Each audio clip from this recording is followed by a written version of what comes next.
The capitalist warrior digs his grave with a voice that could make demons quiver. He's the prognosticator, the truth giver, blasting through the speakers with deadly precision. His words cut deep, causing global division.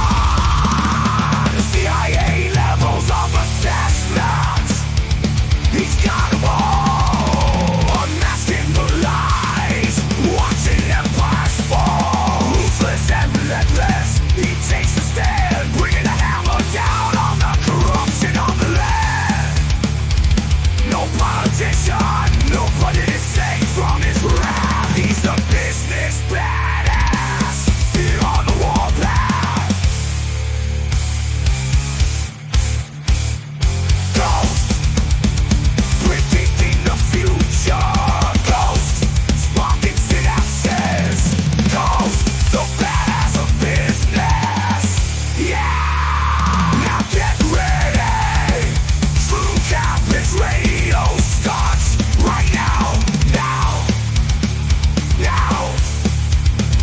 Fucking bucks.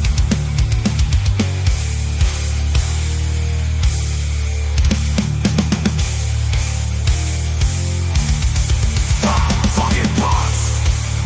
Hell yeah! You know what time it is, folks. True Capitalist Radio is in the house, baby, all right? Cheers to everybody out there who is listening to the broadcast. It has been a hectic weekend as far as international relations is concerned.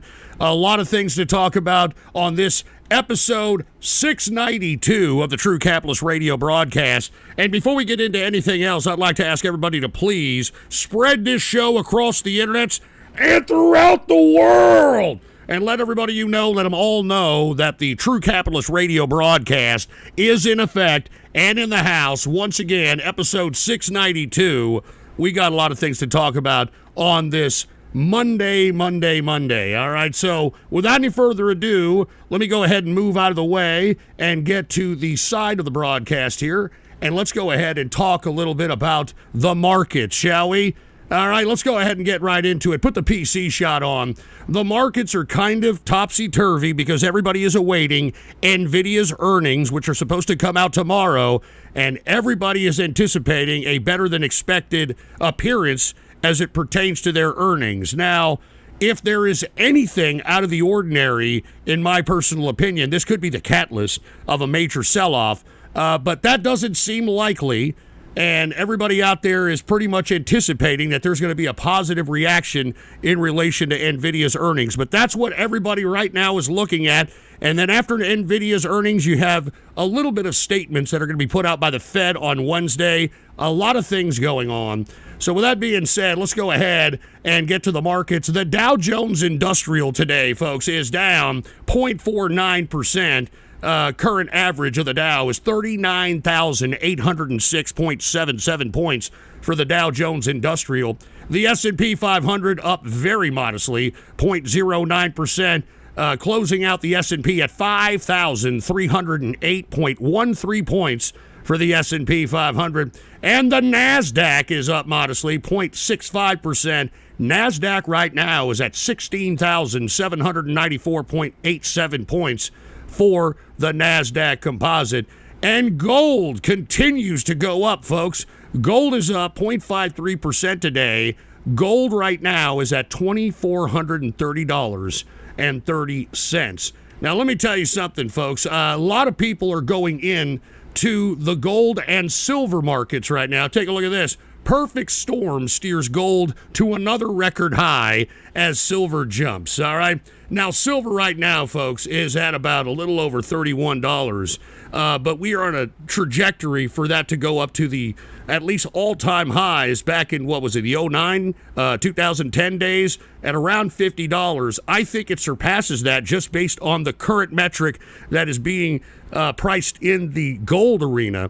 So silver right now looks very attractive. And why is everybody going in to gold and silver right now, considering we're on a monetary tightening policy? Well, folks, it has to have everything to do with government debt right now. I know I harp on this a lot, but nobody in Washington, D.C., nor any of the party surrogates are saying anything about it. We have to do something about this debt. It just reached $35 trillion, for the heaven's sake. $35 trillion. And what we need to do, and I think I've talked about this, we have to start cutting. We got to go back to an annual budget. I mean, we had an annual budget that Congress used to vote on prior to Obama. We need to go back to that. And once Congress and the president sign on that annual budget, Congress has to do whatever it takes to cut from that annual budget. So at the end of the year, we have a surplus. And if we put that surplus to the principal of the debt, I think that we have a little bit more bond buyers who are going to buy our debt. They're not going to be as apprehensive, in my personal opinion. That's one of many things, but it doesn't seem like anybody in Washington, D.C. is talking about that at this point in time. So right now, everybody is putting hedges against a potential shortcoming when it comes to the United States paying the interest alone on this ever-climbing debt. So you got a lot of folks out here hedging in the metals when we should be going down in metals. Traditionally, during a monetary tightening, metals are supposed to go down because the value of the dollar is supposed to go up, because interest rates are supposed to take out some of that circulating fiat that's been printed out. Unfortunately, folks, you've got a lot of people that aren't looking at this debt in a positive way, nor does it look like it's coming to an end. So this is why you have a raising in metals. And I think it's going to get even higher. I hate to say it. I mean, we're at least very close, if at least not at the end of the year, at the beginning of next year. I think that we're going to see interest rate cuts. And when interest rate cuts, I mean, these metal prices are going to continue to go down, continue to go up, excuse me. Because if interest rate cuts happen, that means that dollars are going to continue to be printed out. And if dollars are going to continue to print out and it's going to be circulated amongst the market, then the value of not just metals, everything goes up. That's why you have everybody in Wall Street wanting the interest rate cuts, because interest rate cuts means that things go up in value by default. That's called inflation. So you got a lot of these folks that are anticipating more and more inflation, and it doesn't look like they're curbing it anymore. Cheers to kids. And by the way, a real female over there at Rumble hooked it up with a Rumble rant and said, "Hey, Ghost, it's my birthday today, turning 31. I got a new job, and I'm working from home for a Fortune 500 company. Cheers, baby, cheers." And pour out some beers, all right? Well, let me tell you, I mean, I'm not pouring out beers as of late, but cheers to you. Let us continue. We've got somebody who hooked it up with a Buy Me a Coffee. All right, so put the PC shot on. We've got Kit. Serious question. What happened with the YouTube memberships you offered last year? Well, look, unfortunately, I have gotten demonetized, all right? We're trying to get monetized again. All right, YouTube has said, hey, look, we're pausing, no pun intended, your monetization because we got taken down because everybody in their stupid goddamn text-to-speeches and their racist crap. So that's why we've gotten rid of it.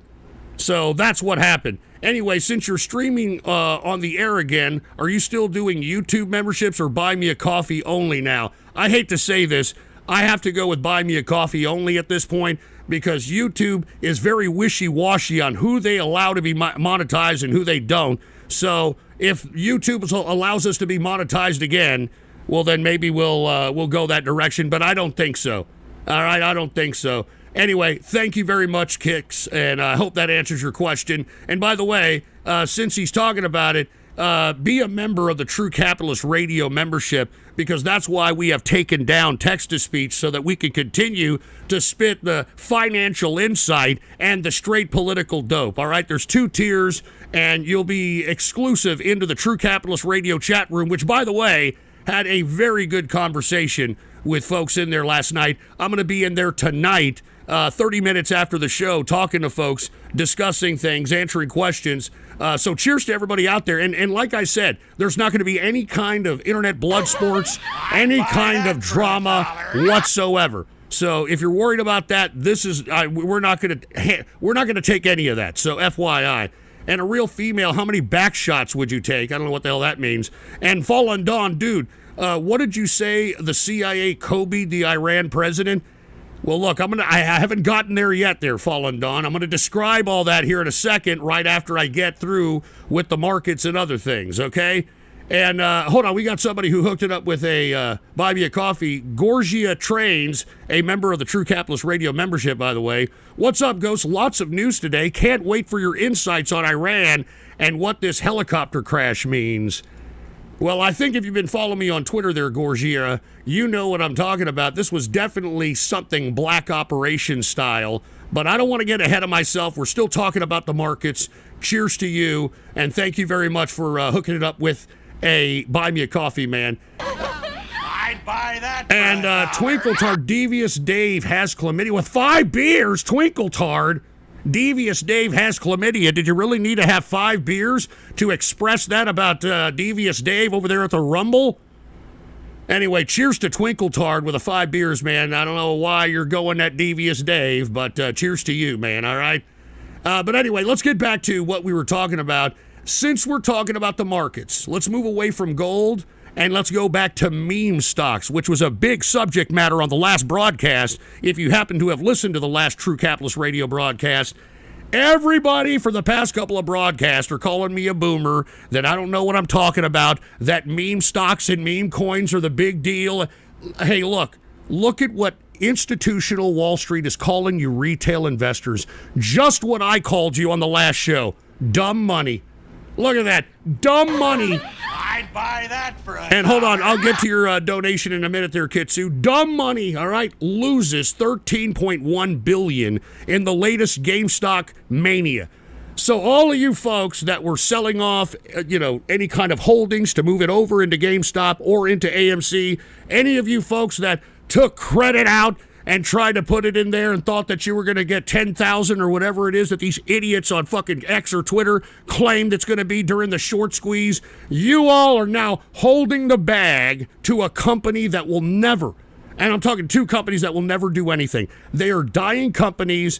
Both companies, I've already highlighted it on the last broadcast, have sold off massive amounts of stock from insider shares, and they're going to give themselves a nice balloon payment out of the company, a parachute payment out of the company on your fucking dime. No pun intended. I mean, you people need to recognize that the whole reason, the whole modus operandi for the stock market is to buy stocks at a low price.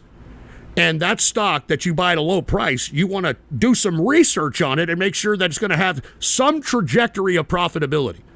And if it isn't going to be profitable, at least it's going to, grow from whatever debt hole that it's in.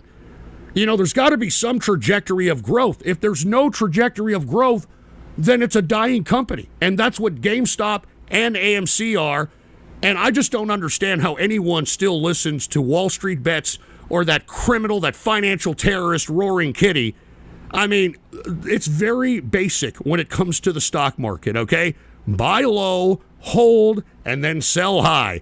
It's very simple. And you buy companies on 52-week lows or around 52-week lows that have a trajectory to come back within at least the next several quarters. I mean, that's a very basic strategy of investing.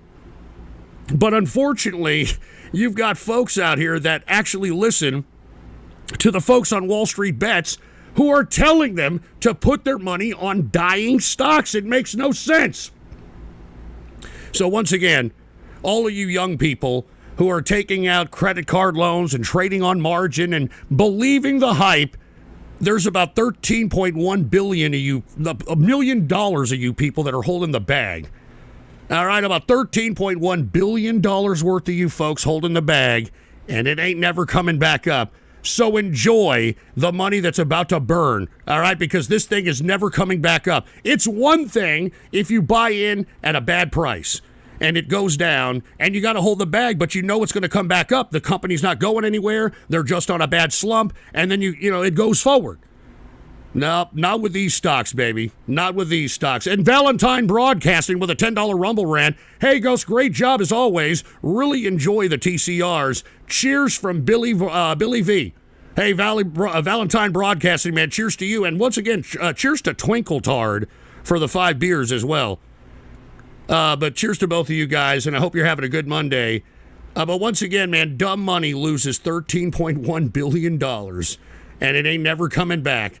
Now, talking about, I hate to seesaw back and forth, but let's talk about NVIDIA, because that's what everybody in the market is eyeballing tomorrow. And unless there's something, I don't know, that NVIDIA has been hiding, all right, they're expected to announce better than expected earnings. All right, put the PC shot on. Take a look at this. With analysts with 85% accuracy rate sees around 8% upside in NVIDIA. I mean, I just can't believe people are dropping $1,000 a share for a public float of about, what, 2.3 billion public float? That for $1. I mean, that's insane. I mean, even if there are better than expected earnings, and song recommendations I'll get to you in a minute, even if there are better than expected earnings, this is just unbelievable. This is just unbelievable that people would buy a 3 or 4 billion public float stock at $1,000 a share. Unbelievable. But hey, this is what's keeping the market alive. I've told you all this many times, that 80% of the market money is in 12 stocks. And we're going to start seeing the downfall of this market once people start selling off the highs of those 12 stocks. And those 12 stocks are all at 52-week highs right now. I mean, as a matter of fact, I think that NVIDIA going into the earnings is at 52-week highs, and this is not something that you should entertain. And if you're going to entertain it, I wouldn't suggest it, but if you are going to entertain it for a very, very short time. Because there's no way that NVIDIA sustains these levels of prices. There's no fucking way. Anyway, I got to get to some donos here. We got trolling the interwebs. I tried to drop 4K on an NVIDIA call. Didn't catch, though. I'm sorry to hear that, man. Cheers to trolling the interwebs. And hey, Kitsu is now a member of the True Capitalist membership, man. Cheers to Kitsu. Thank you very much for chilling here. But once again, trolling the interwebs tried to drop 4K on an NVIDIA call. Didn't catch, though. So sorry to hear about that, man. Cheers to you. And over there at Rumble, Devious Dave, what stock do I buy to invest in Little Debbie? I know Twinkeltard spends an entire paycheck on honey buns and zebra cakes every month. I don't know who owns that. You got to look into that. But thank you, Devious Dave, taking a shot at Twinkeltard. And we got Blade the Stelron Hunter. What's up, Ghost? Thank you. 2 questions. Any opinion on Ecuador, Mexican embassy situation? Second, link for the TCR down or something. I don't know. I can't seem that I can't get in. I don't know. You should be able to get in. If not, message me on Buy Me a Coffee. You can message me on Buy Me a Coffee, and, you know, that's what's so cool about it. You can message me there. I can message you there. There's no information exchanged if anybody's worried about that. So, FYI. All right, man, let me take a couple of more of these Buy Me a Coffees here, because we had a few here, so let me go ahead and get to them. Sorry, folks, that we're taking time here, but we got a lot of folks. We got to get to their donations, man. So cheers to everybody out there who's hooking it up. All right, we've got Kitsu, who said, you know what's great about Iranian helicopter mishap? They were using a helicopter from the 70s, a Huey. Actually, I thought it was a Bell helicopter from 78, Kitsu. But it flew in terrible weather and managed to fuck up their own rescue operation by just using old analog shit.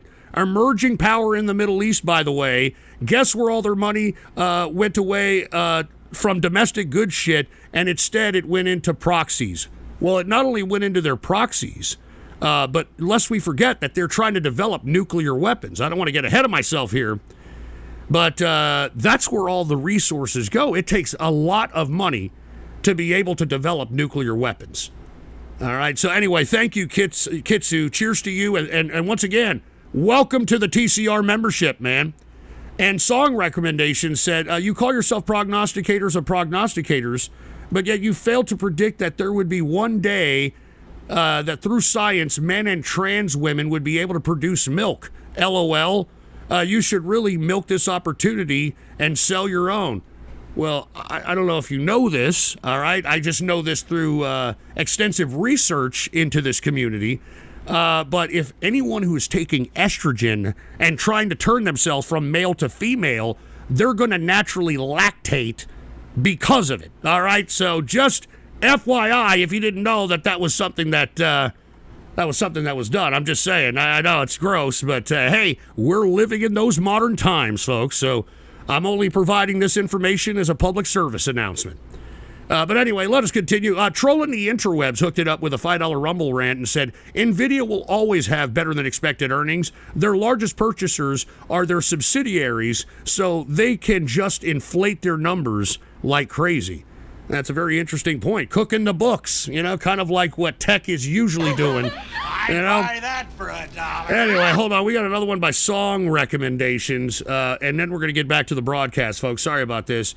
Put the PC shot on. Don't invest in Little Debbie because Ghost is very old and his dietary habits are terrible. They're actually not. I just drink. That's about it. If you buy into their stocks and Ghost croaks, their stock will dip by over 70%. I'm not a big sweet eater, to be honest with you. Outside of a cupcake every now and then, I'm not a big sweet eater. I guess I'll have an occasional ice cream cone, but I'm not a big sweet eater, man. I'm more of a guy who likes barbecue, steak, meat, and potatoes, you know what I'm saying? Mac and cheese. I like salads, the Power Punch salad that Ghost has that everybody wants the recipe for that I'm not going to give. But anyway, let's go ahead and get back to what we were discussing here. And what's really making the market so skittish is what the Federal Reserve is going to do. And according to many, and I think it's what Jerome Powell alluded to on the last meeting, is that there's no urgency to adjust interest rates. No urgency to adjust interest rates. So that means that these rates, however high they are going to be here for an indefinite amount of time. We are certainly not seeing any dent in inflation whatsoever. And as I stated on the past several broadcasts, the reason that we're not seeing any kind of impact on inflation is because of government spending and consumer debt, both of which are at all-time highs. So even though the Federal Reserve is raising interest rates in order to recall a lot of those outstanding fiat dollars that they've been printing, they're going right back out with interest, with debt, government debt and consumer debt. That's why the Fed hasn't made any impact on this. We have to wait until everybody is tapped out on their credit and everybody's being foreclosed on and their houses are being repossessed and all that shit, their cars are being repossessed, all that shit. By the time that happens, that's when you're going to see the interest rates come down. And I'm telling you, by the time the Fed lowers interest rates, we're all going to feel the liquidity dry up. We're all going to be suffering, all of us. That's why I tell everybody to prepare for this and to have enough of a nest egg to be able to live, because it's going to be very dry in those liquidity markets. It's already starting to show up in that capacity in the stock market. So just FYI, Vox Artificials with a Rumble rant. Your dietary habits are the same as mine, LOL. And V bought us with a $5 Rumble rant, said, we want the salad recipe. Man, come on, man. I got to give the salad recipe. I got to keep that to the chest, baby. You know what I mean? All right, we're going to go ahead and move on from the markets, and I guess we're going to go ahead and go right into crypto. Now, take a look at this, folks. Have you seen Bitcoin? Bitcoin now is rising back. We're approaching $70,000. Now, as you can see this chart here, this is just an unbelievable chart, and if you want my opinion, I think that this is directly correlated with the meme stock hype from last week.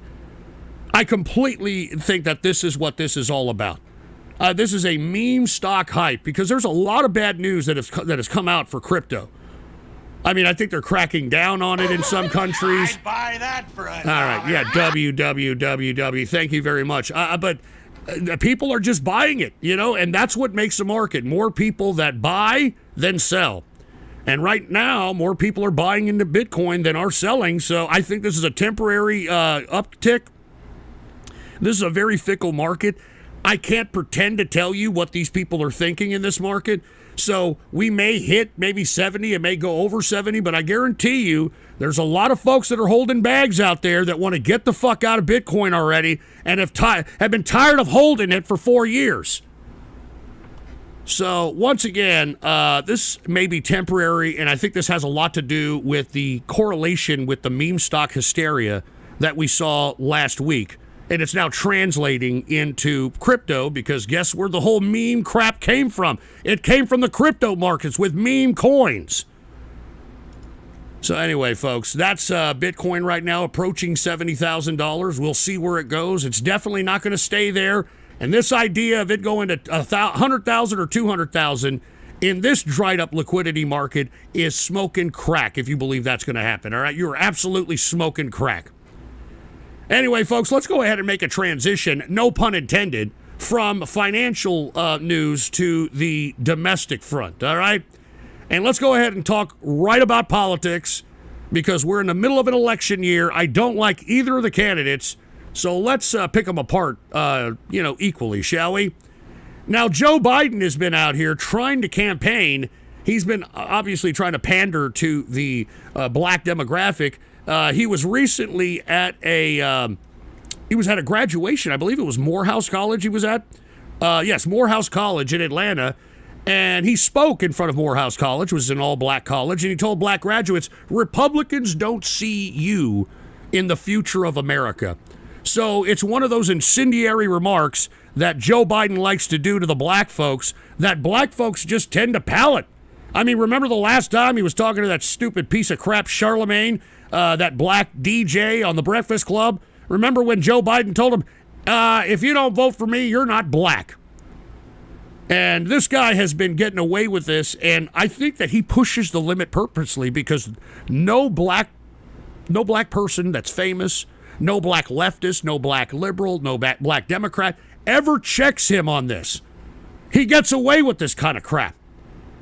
I mean, I don't understand how this guy can say this because, to be honest with you, I think that Trump is doing, overtime in pandering to black America. And I'm surprised that you got a lot of folks that are a part of the MAGA, especially the fringe, kind of white nationalist sect of MAGA, that are holding their nose and are pretending that this isn't happening. But why do you have Ice Cube and all of a sudden Snoop Dogg saying, yeah, man, hold on a minute. Yeah, man, motherfucking Trump, man, you know what I'm saying? I'm gonna go out and vote for Trump, man. I know I hated the motherfucker for 4 years, man, when he was president, man, but I'm gonna stick it with Trump, man. Gee. All right, I mean, I'm serious. Not to say that's a bad thing, but I think that, Biden's people continuously trying to throw the race card when it comes to this race are beating a dead horse.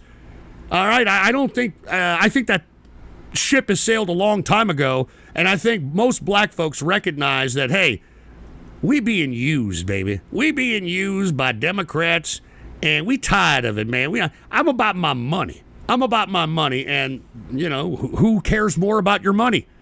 Well, they used to, the Republicans. I don't know about anymore. They're deficit spenders now.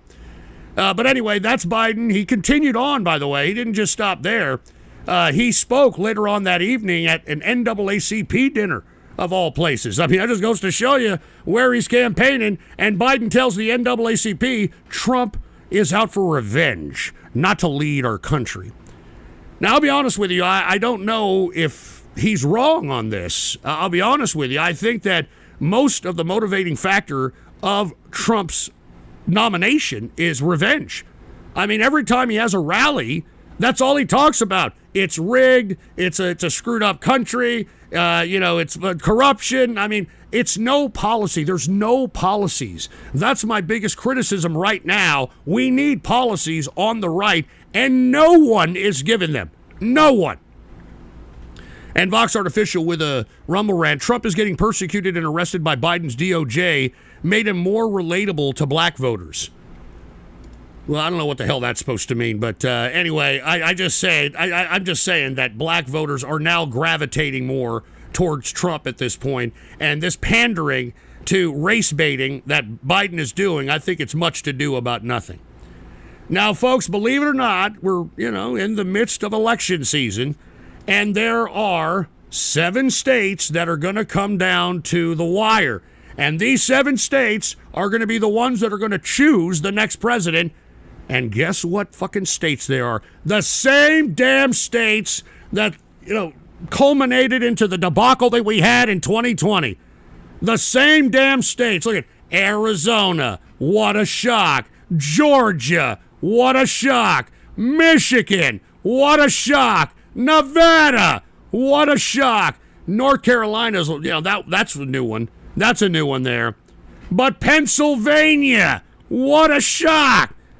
Wisconsin! What a shock! And to be honest with you folks, I have not seen Trump go into these states advocating himself very hard. I mean, to be honest with you, that's what you're supposed to do in a campaign. You should have rallies at these places. You have to have people on the ground, people knocking on doors, saying why they should vote for you. I don't see him spending any of that money that needs to be spent in order to win a presidential election. On the contrary, most of the money that's being spent is being spent on his legal bills, which I think is unbelievably disgusting considering that that's where people's political donations are ending up. I mean, the whole reason why people go and donate to a campaign is in order for them to go into Georgia, to go into Michigan and Nevada and Pennsylvania and try to offset the folks that are trying to take control of the state, which is the left. But instead, they're not going to do it. I think Trump's just going to do these silly-ass rallies, and he's not going to do any of the work necessary. I mean, right now, Trump should have lawyers in every one of these states filing motions in order to prevent whatever the hell they claimed happened last time. This guy should be having canvassers at every one of these fucking states. I mean, he needs to know where the biggest concentration of right-wing folks are in these states and try to go and have rallies around that radius. I mean, this is how you campaign. And I don't see it from Trump, and it seems like he's just running just to save his hide at this point. All right? And look, even if he was running, and even if he was advocating some level of Republican GOP classic conservative policies, what the fuck kind of GOP are we running nowadays? I mean, take a look at this. I told y'all last week that Chuck kicked the American people in the balls. Schumer, the Senate majority leader in the Senate, said that he was going to initiate a bill about the border. And I said that, look, here come the Democrats. They're playing political games out here. And of course, and I said it when I announced it, that the House is going to take the bait and they're going to reject the fucking bill and it's going to make the House look like they're against the border. Well, folks, a prognosticator strikes again. Take a look at this shit. House GOP says revived border bill dead on arrival as Senate plans a vote. So right off the bat, all right, they fell for the trap because what they should have done if the GOP is against the Senate Democrat border bill, the GOP House should have had something available. They should have had some other counter policy to say, hey, look, Biden or whoever, fucking Chuck kicked the American people in the balls, Schumer. We have our own policy that is a lot better than yours. And we should have a debate about it on both floors and make sure that the American public sees it. But no! The Republicans aren't doing a goddamn thing, and it makes me fucking want to puke. Excuse my French. It makes me want to throw up nasty chicken grease and corn oil and cream of wheat. They are falling for all the old classic gotcha political shits, and it makes me sick. I knew that when the Democrats approached this border issue, that they were going to force the House, specifically the House Republicans, to reject it. And now these Democrats can campaign that the House rejected securing the borders. They rejected securing the borders. It's all optics, man. Jesus Christ. And Vox goes, I wonder what was in the bill to make them reject it. I'm not saying they should have been for it. They should be putting another piece of legislation to counteract that. But nobody's writing bills on the right. Nobody cares. You know what the people are doing on the right now? I'll show you. All right? This right here is the modern fucking right wing. All right? Put the PC shut on. And not only is this the modern right wing, I do want to reiterate that this, all right, proves my point that women shouldn't be in charge of anything. Now, I'm sure many of you have already seen this, but it bears repeating. Majorie Taylor Greene got into a catfight in a fucking committee on the House about the appearance of another person that is in Congress. Take a look at this. This is what the Republicans are doing right now. Play this crap. Know if any of the Democrats on this committee are employing Judge Merchan's daughter? Please tell me what that has to do with Merrick Garland. Is she a porn star? Oh, Goldman. That's right. He's advising. Okay. He's advising who? What? This is what they're doing. Do you know what we're here for? You know we're here about just AG. I don't think you know what you're here for. Well, you the one talking about. I guess I think your fake eyelashes are messing up. No, what you're ain't reading. nothing. Hold on. Listen. Come on. I mean, give me a fucking break. This is why women shouldn't be in charge of anything. This bitch went from trying to debate this bitch about somebody employing somebody, implying unethical behavior, and then comes out and say, maybe them eyelashes, baby. Maybe them eyelashes, you not being able. I mean, this is what the fucking right wing is. I mean, this bitch right now, her and Lauren Boebert and that sex trafficking Matt Gaetz, these are now stalwarts in the fucking GOP now, and this is what we have. And look, I'm going to play it. This is what ensued. AOC came along and sided with the sister as well, which once again, women shouldn't be in charge of anything. No offense to the women out there, but come on, man, play it again. Order. Mr. Chairman, that's beneath even order of your committee. Order. I do have a point of order, and I would like to move to take down Ms. Green's words.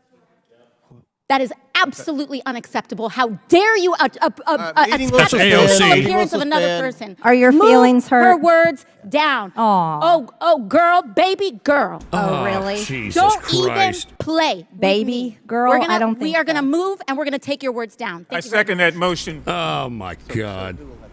I mean, do you understand what I'm saying here, folks? All right? I'm not just specifically pointing out the riffraff woman garbage on the right. On the left, too. This is why people, all right, even women out there, you need to stop, standing on your woman high horse and recognize that women leadership doesn't work. All right, it doesn't work. I mean, we have some serious issues that plague American people. All right, and yet these people are fighting about their fucking eyelashes and whether or not that eyelash comment should be taken out of the goddamn record. It's pathetic.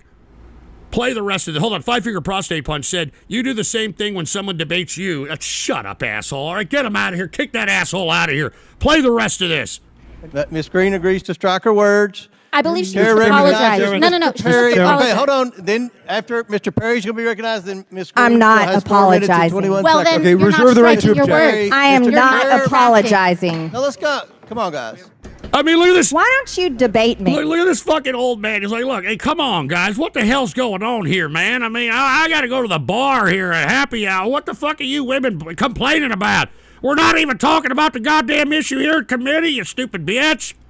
Mr. Chairman, the I minority. think it's pretty self-evident. You're not. Yeah, you're not. out of order. You don't have enough You're out of order. intelligence. Chair recognizes Mr. Perry.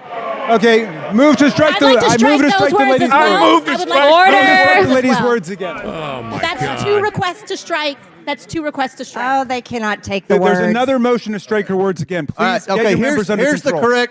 correct parliamentary.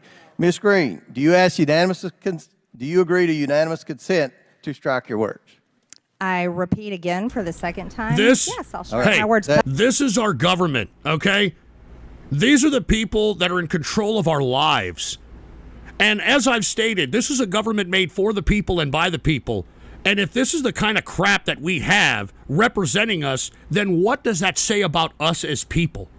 All right? Because I think that what we're seeing here is just a reflection of the American public. And the American public needs to self-reflect and recognize that we ain't very good right now, and we don't have a moral compass. We don't have any policies that we stand for. We don't know where we're coming from, and this should be a real eye-opener here. All right? I mean, once again, woman leadership on both sides, not just the right, the left as well. But I'm not apologizing. Without objection. Not apologizing. Chair, 21 seconds. Mr. Chair, point of order. Look at the men here. Both look, the Republican and the Democrat and the ranking Democrat are like, oh shit, what do these fucking bitches want now? Look at them. Look at their faces. They're like, oh Christ, what now? This is how you have to deal with women. For $1. Menno Ray, an average inner circle debate. Shut up, Menno Ray. But do you see? This is how men have to put up with women. I mean, these poor schmucks. They're like, look, I'm the chair. I'm the high-ranking member. And we got to sit here and we got to referee some fucking cat fight. Unbelievable. I'm just curious, just to better understand your ruling. If someone on this committee then starts talking about somebody's bleach blonde, bad built butch body, that would not be did you hear the sister come at this that bleach blonde, bad built body? I mean, did you? Let's hear the sister again. Buy that for All right, let's hear this. Just so you know, maximum care, do not limit. All right, thank you very much. I appreciate it. Play it. on bad built butch body, that would not be Bad built butch body. I mean, isn't that kind of taboo for somebody on the left to say? I mean, aren't butch dykes, a part of the demographic of the voting contingent of the Democrats? You see, it's all good, right, for the Democrats to be bigoted and make weird racial remarks and uncharacter remarks against other people when it's them, right? But God forbid you slip of the tongue and say something that maybe you shouldn't have said. They're going to go and put that and use that to their advantage until the cows come home. Anyway, let's play this again, because once again, Major E. Taylor Greene had a response to this, sister. then starts talking about somebody's bleach blonde, bad built butch body, that would not be engaging in personalities, correct? A what now? Oh, Chairman, look at this. I make a motion to strike those words. I don't think that's Hold on. part I'm of the. trying to find clarification on what quality. Chairman, I didn't- motion to I had strike no those idea words. what you just said. We're not gonna do this. Look, you guys earlier literally just said You yes. just voted to do it. Y'all did it first, so you don't just talk about voted to it. do it. Order. I'm trying to get Okay. clarification. Look at calm down. No, because this is I will what y'all begin do. the proceedings. I mean, look, this is the chairman. This is a GOP chairman, and here's the high-ranking fucking Democrat, and both of them look like they're constipated, having to deal with this nonsense. I mean, unfucking believable. I'm trying Hey, to get Miss clarification. Crockett, you're not Y'all wanna recognized. play Miss games. I can't hear Crockett. you with your And yelling. You don't want calm me to down. Be, Can no, you please calm don't down? tell me to calm down. Calm down. Because y'all Please talk calm noise, down. and then You're can't out of take control. Because if I Look, come, Chairman, if I come Lord. and talk Outside to shit take a about break her, for 5 y'all minutes. gonna have a problem. Mr. Chairman. We gonna have a problem. Sister getting ghetto. Now we gonna have a problem. I mean, we gonna have a motherfucking problem.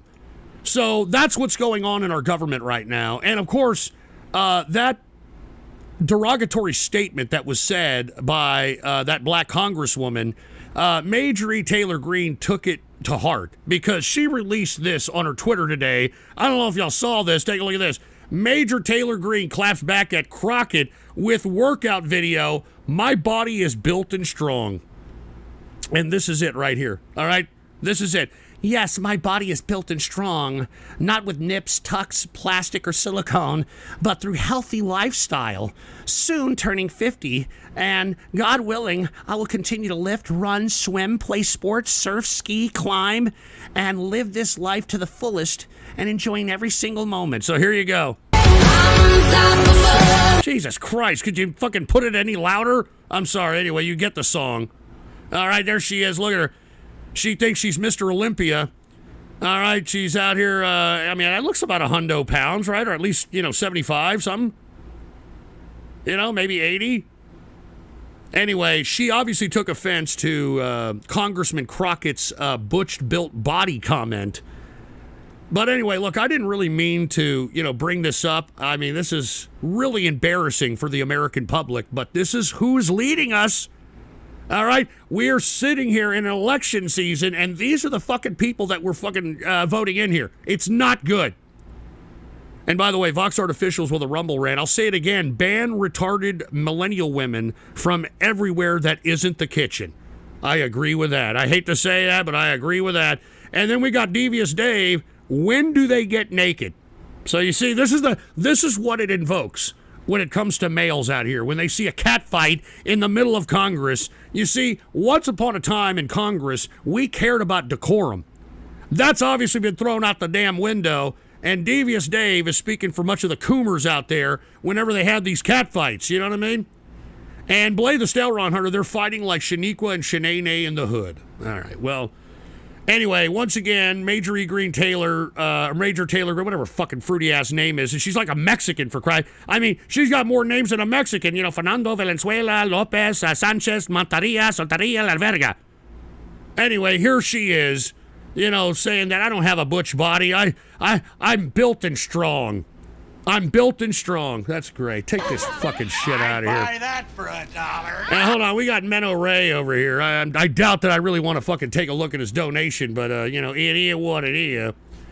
Let's take a look at this. Put the PC shot on. We've got, she listed all of Ghost's weaknesses. She should have mentioned fruits and vegetables and a set of stairs, the ultimate kryptonite for Ghost. And then, of course, some idiot spamming a bunch of crap. Look at this. You see this? I cannot get away from these trolls. And why are they throwing a tuna fish language that I don't even know how to fucking read? Excuse my French. And then there's Menno Ray, and then there's WWW. You're full of shit. Estrogen doesn't make you lactate. Well, why don't you go hang out with a tranny who's hooking it up with estrogen and, squeeze her boob, all right? It's all it's boob, all right? I'm just saying. All right? It is what it is. All right? I don't know. Maybe that's a tranny. Like, look, I've already tried it, all right? All right? It doesn't lactate, all right? I wanted mommy milkers, and it didn't give it to me. We get it, all right? Nobody cares. Jesus Christ. All right, let's move on. All right? Now, since we're talking about Republicans, let's go ahead and talk about Trump. All right? Since Trump is the nominee for the GOP for president, he's starting to show his age as much as Joe Biden is showing his age. Did you see him at his latest rally? He paused for 30 seconds like Turtle Man over there in the Senate Minority Leader. I'm talking about Mitch McConnell. He's done that a few times. And those are, what do they call it? Mini strokes is what they call them. Little mini strokes. But here it is. Trump appears to freeze for 30 seconds on stage at the NRA speech. So let's take a look at that here. All right, let's take a look. Here it is. Nation in the history of the world. Now, obviously, this is a pro-Biden account, so they added some music to it or whatever, but he does pause for 30 seconds. So let's just take a look. I mean, what's going on here? Nation in the history of the world. And then he stops and doesn't say anything. He stops and doesn't say anything.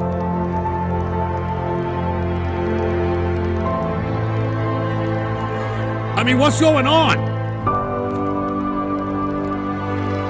I mean, he literally doesn't say anything for like 30 seconds. He's like there. Now, lest we forget that he is 80.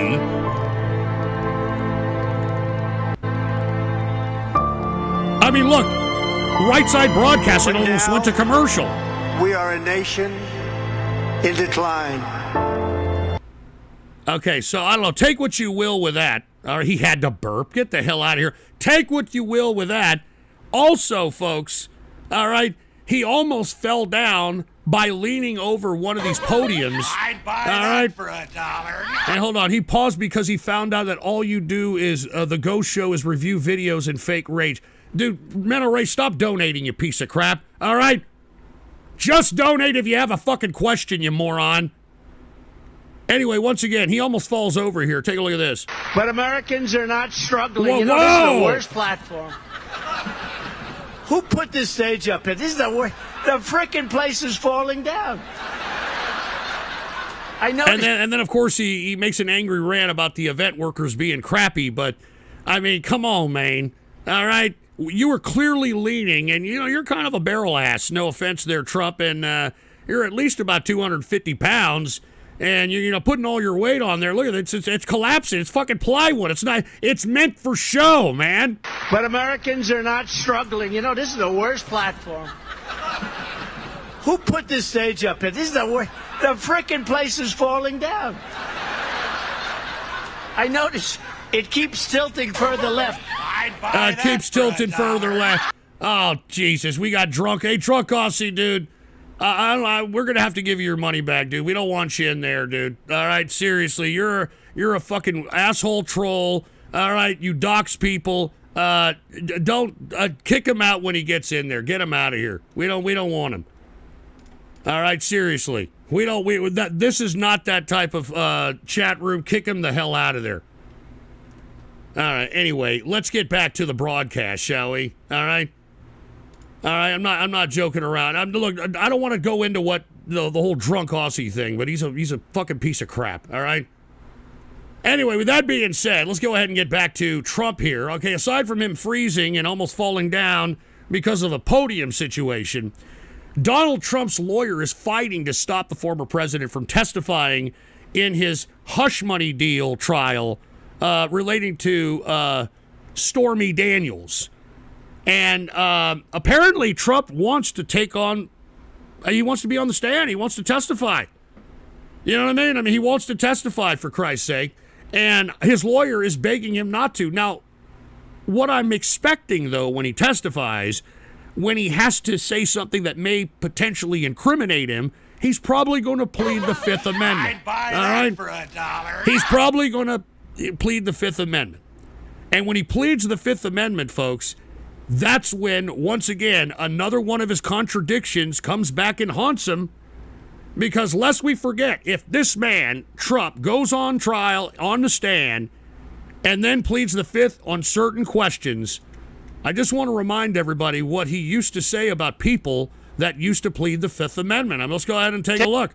All right? Let's take a look at this, for Christ's sake. All right? Put the PC shot on. Here it is right here. Fifth Amendment, like you see on the mob, right? You see the mob takes the Fifth. If you're innocent, why are you taking the Fifth Amendment? Fifth Amendment, Fifth Amendment, Fifth Amendment. Horrible. Horrible. I want the Fifth Amendment. I want immunity. The reason they get immunity is because they did something wrong. They didn't do anything wrong. They don't think in terms of immunity. Taking the Fifth Amendment, think of this, over and over. And if you're not guilty of a crime, what do you need immunity for, right? Taking the Fifth Amendment, the whole thing, it's a mess. Pled the Fifth. Never, that's the end of him. Ay, ay, ay. He pleaded the Fifth Amendment. What are we going to do with this guy? What happened? He pleaded the Fifth, right? He pleaded the Fifth. Where is he? This is like a third world country, folks. Look at all this. All the time he talked garbage about people pleading the Fifth. And look, I hate to say this to you, Trump, there's nothing wrong with pleading the Fifth. That's why our forefathers gave us that amendment, so that we don't have to tell anybody anything that could potentially incriminate us. All right? And yet you know as well as I, if he takes the stand in that trial, he's going to plead the Fifth on shit that he doesn't want to talk about. So let's keep going. I'm telling you, I mean, this is why Trump right now is damaged goods. I know there's folks that believe in this guy. He's damaged goods. We've already lost the election. We've already lost the election. And look, it's bad enough that we're going to lose the presidential election. I just showed you the GOP in the House and how they've been conducting themselves. We are going to go and lose down the board. And look, I've said this on the last show, or maybe on the previous shows, that when that happens, those of us that are still right-wing conservatives, those of us that still believe in right-wing policies like fiscal conservatism, some semblance of morality, things that mean something to us, the Second Amendment, these types of things, we got to take control of the party again. And this will give us an opportunity to take control of the party and then lay a new foundation on the party. But we have to make sure that each and every one of these pieces of trash that represent the GOP are no longer politically viable. And they're not going to be politically viable unless they're voted out of office and they make the GOP look like shit, which is what they're about to do. So that's what I'm waiting for. Anyway, a little bit more of Trump and his anti-Fifth Amendment rants. This is really, we bring it up, this is like Watergate, only it's worse. It's worse than Watergate. It's a bigger deal than Watergate. So many people took the Fifth Amendment, there was nobody left. They all got immunity deals. You're guilty, we'll give everybody immunity. Our country, in terms of justice, has never reached a lower point. Are you confident the president will... Unbelievable. Yet again, another contradiction that everybody who's a Trump supporter has to bite their tongue and pretend that it wasn't happening. He didn't say it. I mean, folks, let's just stop with the undying loyalty to Trump, all right? It's about politics. It's a political game. We should be backing up somebody that gives us the best chance to take power in this country, and instead we have become a cult of personality, which is literally a leftist fucking communist trait. And take a look at the people that stayed ride or die loyal to Trump. All right? Rudy Giuliani is a perfect example. Did y'all hear? Rudy Giuliani celebrated his 80th birthday yesterday in Palm Beach. And unfortunately, while he was celebrating, like, hey, I'm 80, I'm still alive, even though he's got all kinds of money that he has to give to some Georgia elector in defamation, the party ended up becoming a pooper because he got served with an indictment. All right, he got served with an indictment. And it was pretty embarrassing. Of course, there he is with Roger Stone, which is another fall from grace individual.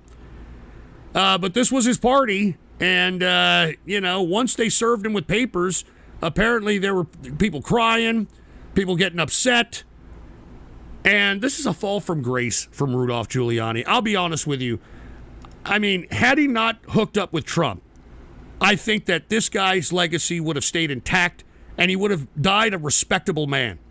Now he is dying as just a despicable two-face who was so ride or die with Trump that he advised Trump in an effort to try to overturn the election. Hence why he's in so much legal trouble. And what has he gotten from this? He's a complete disgrace. He's now broke. He's having to do shit like live stream for text-to-speech chats, which is pretty fall from grace for as far as I'm concerned. He's having to do all this fucking peddling. He's doing whatever it takes just to keep himself alive. And it's all because he was loyal to Trump. This man was the kind of public servant that we need. This guy, Rudy Giuliani, he was the federal prosecutor in the New York district. And he single-handedly took down the mob with his aggressive prosecution on a federal level. And then once he took down the mob, he used the clout that he gained from that to run for mayor of New York City and single-handedly used his legalese that he knew from being a prosecutor as a federal prosecutor and was able to change the zoning laws in New York to eliminate all the pieces of garbage that were in Times Square. Remember Times Square before Rudolph Giuliani came along? It was all a bunch of prostitutes and a bunch of adult theaters, and a bunch of motels so you could take your tricks. That's what it was. And Rudolph Giuliani got rid of that.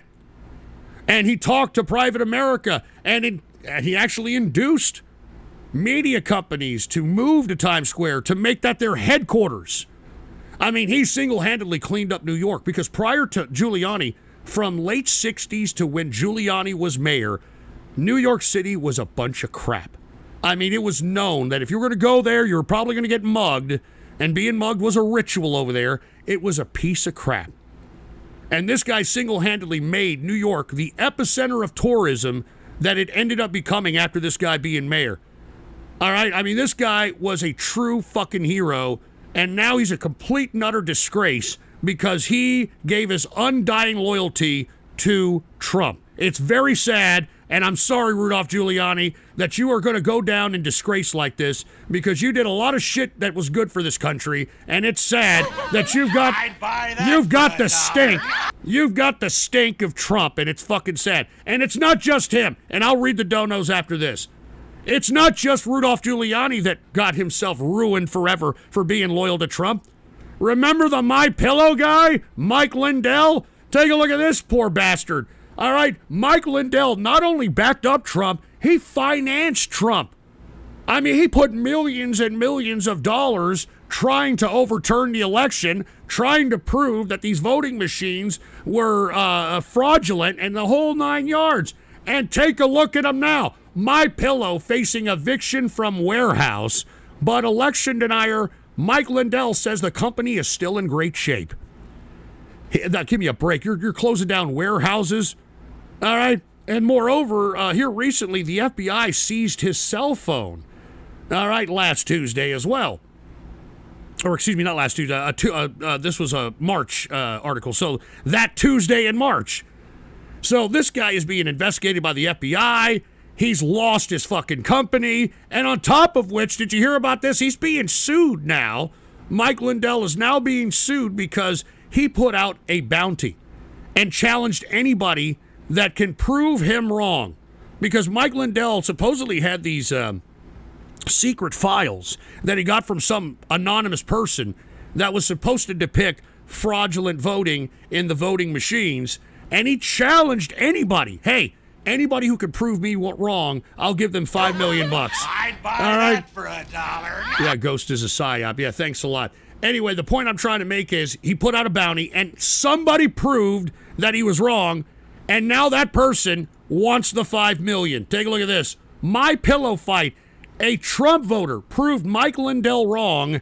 Now he wants his $5 million. All right? And believe it or not, it was this guy named Bob Zeidman. All right? He's a 64-year-old Republican and a poker player and a very high-risk gambler who took this guy up on his challenge and said, all right, I'll go ahead and try to prove it. And once he dissected whatever the files were that was supposed to prove some kind of fraudulent voting activity, this guy Zeidman found that it wasn't even real code, that it was either jargon that somebody put together in trying to hope it looks feasible enough to be presentable, or it was just absolute trash that somebody gave Lindell and probably, took him for a lot of money. So now Lindell refuses to pay the $5 million that he said that he would pay, and now Zeidman's taking him to court. So, once again, this is what you get when you're loyal with Trump. And where's Trump to save any of these guys? Where's Trump to save Giuliani? Where's Trump to save the My Pillow guy when they were trying to save him? That goes to show you, loyalty gets you nowhere with Trump, man. I mean, unless you have something that he can benefit from, he doesn't give a goddamn. And Vox Artificial said, rather a cult of personality, the more neocon wars, Mr. Ride or Die. I don't know what the hell that's supposed to mean, you Canadian bacon piece of crap, but you know what? That kind of comment reminds me of somebody else on the right. Let's go ahead and move on to another subject. And I'm talking about the white supremacist leader of America, the guy, Nick Fuentes? Yeah, that's right. A Mexican is now in charge of the white supremacist movement. I mean, it's like fucking Hitler all over again. For all those that don't know, Hitler was a homosexual Jewish artist. And it never dawned on any of these white, blonde-headed, blue-eyed Germans that, wait a minute, this guy with dark hair and Jewish features, with his hair flapping in the wind, telling us, I want blonde-haired, blue-eyed people. Lund slogan, schliegen, schlagen, Volkswagen, CR, all that crap. Well, it's the same shit with Nick Fuentes over here. The guy that has a name of somebody who should be taking your order at a taco bar is now a leader of the white supremacist movement. Anyway, the whole reason why I'm bringing him up is because when he was streaming the other day, as he ended the stream, gay pornographic material started airing on the stream. And of course, his members and all the incels that follow him are like, what the fuck? What the hell's going on here? Well, folks, I think everybody who's listened to this broadcast has known that I have yanked this idiot out of the closet several times. You don't ever see this guy around any female whatsoever. I even alluded to the fact that the whole reason Kanye West hooked up with this fool was, in my opinion, something sexual. Because there's no reason why a 40-something-year-old man and Kanye, actually 50-something-year-old man, go close to 50-year-old man would be picking up some 20-something-year-old Twinkie-looking fruit. All right? I mean, in my opinion, I think it's all sexual. That's why Milo Yiannopoulos was in that mix as well. But anyway, getting back to the subject, Nick Fuentes streams gay porn, and he's claiming that it was the IDF. He's claiming that it's a conspiracy by Jews. And look, Nick Fuentes, I don't think anybody cares if you're gay, all right? But the reason that you don't want to admit it is because it nullifies all your hardline stances when it comes to so-called conservative ideology. You can't be pro-Catholic and pro-Christian if you're taking it up the chocolate starfish or playing the flesh flute, all right? And you see, I mean, everybody knows. As a matter of fact, I think most of his followers are closet homosexuals, if you want my personal view. And I'm not trying to say that's right or wrong. I'm just saying that's contradictory. And if you're going to be contradictory, then you can't be in the political sphere and be taken serious. So I think that Nick Fuentes should just come out and just say, hey, I've been saying a lot of things over the years, and I've always said that, you're gay if you actually go out and date women. You're gay. I'm not gay. I'm actually less gay because I'm not simping on women, all right? You guys are gay, you know what I mean? Just come out of the fucking closet already, Nick Fuentes, all right? I'm sure your incel followers would be relieved and say, oh, well, it's about time he came out, man. I've been holding these urges, man. Unfucking believable. And why anybody still takes this little tard serious, I have no idea. All right? Because he is literally just some idiot that just says a bunch of incendiary crap without no political action whatsoever. And all he's able to do is organize these neck-bearded incels so that this guy can get paid a cover charge at whatever fucking stupid event that he's speaking at, and that's the only reason why he does anything. He's got to get paid. It's a fucking LARP, just like everybody else. There's nobody with any political convictions anymore that are just doing things because they believe in it. It's a disgrace. And Nick Fuentes, you're a fucking fraud. And let me tell you something. I would debate Nick Fuentes anywhere, anytime on neutral fucking turf.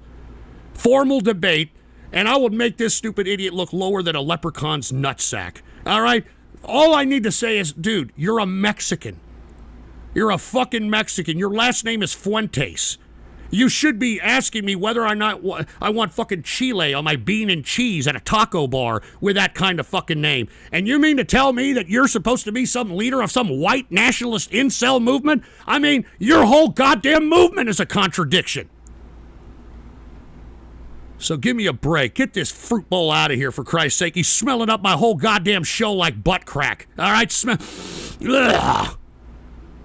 Anyway, Vox Artificials with a Rumble rant. Bunch of tryhards LARPing as Israelis stole his stream key. Oh, are you going to sit here and give him an excuse, Vox? Are you this guy's follower? What a shock.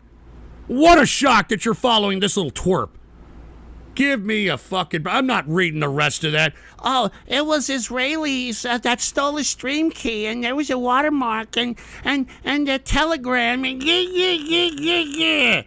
Why don't you come out of the closet, Vox Artificials, all right? You sound like the kind of guy that puts a condom on your goddamn waifu fucking doll and sits on it every time you fucking watch an anime. Fucking fruit bowl. All right, let me go ahead and get to some of these donos that came in here. All right, let's see, where are we at here? Oh, yeah, this idiot. Look, if you're going to donate, don't scroll this crap. All right, look at this. Allah willing, Ghost is a psyop. Real funny, dude. Look at this crap. Look at this. This is a waste of my time. It's a waste of data. And Vox Artificial with another Rumble rant. I'm not a fanboy. That's just what Kiwi Farms thread said. Read the rest of my other rant, Hambone. You believe Kiwi Farms for real? Come on, give me a break. All right, look, that's enough. Look at this crap. Look at this crap. All right, why do this, man? I got to talk to Buy Me a Coffee. There's got to be a goddamn character limit. All right, there's got to be a character limit with this crap. Anyway, Alexander the Resurrection said, hey, Ghost, I want to announce that you and the rest of the community who don't know that I'm officially beginning production of TCR's first feature-length movie spliced titled Back to the Ghostler 2, Capitalist Army Rises, and Part 3, True Capitalist Radio, the movie. Well, I'm glad you told me that because I'm going to call my lawyer, Sheckelstein Nosberg, because he might want to have something to say about that, all right? Anyway, these splices will be unlike anyone that as anyone's ever heard in Radio Graffiti or The Ghost Show. These splices are prequels that tell the origins of True Capitalist Radio. Part 2 airs later this summer. Part 3 will be this Christmas. If anyone in the community who possibly wants to contribute... I'm calling my fucking lawyer. Hey, engineer...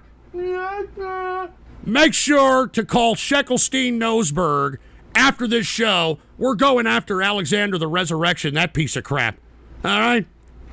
We're going after that. You're not going to be making any movie of me, you piece of crap. Are you kidding me? That shit is going to get strike faster than your ass can say, hey, you ripped me off of my snake in the ass. Fucking moron. I'm not joking. You make anything like that, I'm taking it down, you piece of crap. I'm taking it down. Anyway, what the hell is up with this crap? Hurry up with this dumb, stupid crap. Anyway, Drunk Aussie said, oh, name one person I doxed or released their info. Yeah, all right, that's enough, all right? And I know there was a Menno Ray one that we heard because he was being a piece of crap. Anyway, there's got to be some kind of character limit on Buy Me a Coffee. But anyway, thanks for the $5. Either way, you stupid stupid, autistic, repetitious, spamming assholes. Thanks a lot. Anyway, let's make a transition, no pun intended, into some international news, all right? Now, let's go ahead and talk right into the Iranian president situation, all right? Now, what I'm about to say here is my opinion, but I'm going to tell you that I personally believe this is the truth. Believe what you want, but I'm going to tell you right now, this is black operations, CIA, written all over it, all right? Written all over it. Hey, urinator, I don't know where your goddamn stupid fucking donation is. All right? It's either you or Menno Ray or one of your fucking dumbass JSEV that are spamming a bunch of crap. All right? And if I can't get to it, my bad, I can't get to it. All right? Menno Ray, some idiot is spamming the hell out of everything, and I ain't got time to be doing this shit. All right? Stupid morons. That's why I'm telling you, dude, I can't stand these trolls that are still on this show. You know, I'm not doing a ghost show, dude. Fuck this, man. All right, I'm not doing a ghost show. I've told you, stupid morons, to stay away from this damn show, all right? This is above your pay grade. You people are idiots, and I don't want you anywhere near this show, all right? You stupid troll, terrorist, cyber vermin scumbags. I've been doing the ghost show consistently. And the least you could do is give this goddamn True Capitalist radio show some respect. All right, but you troll terrorists, you just can't stay away. You can't stay away. You're a bunch of fucking a bad case of herpes. All right? I'd buy that for $1. Save the yelling for TCR. All right, dude, I've had about enough of this. Look, cut the crap with the donations. Nobody donate to me anymore. I'm fucking done with this crap. All right, don't donate to me anymore. You people are fucking scumbags. I'm not even joking, especially you troll terrorist scumbags, man. I'm not doing it. I'm done with the ghost show for a while, dude. I'm not kidding around. I'm done with the ghost show. Because look, I give you guys fucking consistent ghost shows, and what do? You sit here and you fucking piss me off with this fucking stupid shit on the True Capitalist radio show. So I'm not doing it. Anyway, here's stupid ass urinator before he fucking cries like some stupid 2-bit broad. Why are you projecting your own obesity insecurities on Trump, Dad? Also, that promise of having no troll TCR safe space lasted longer than I expected. Yeah.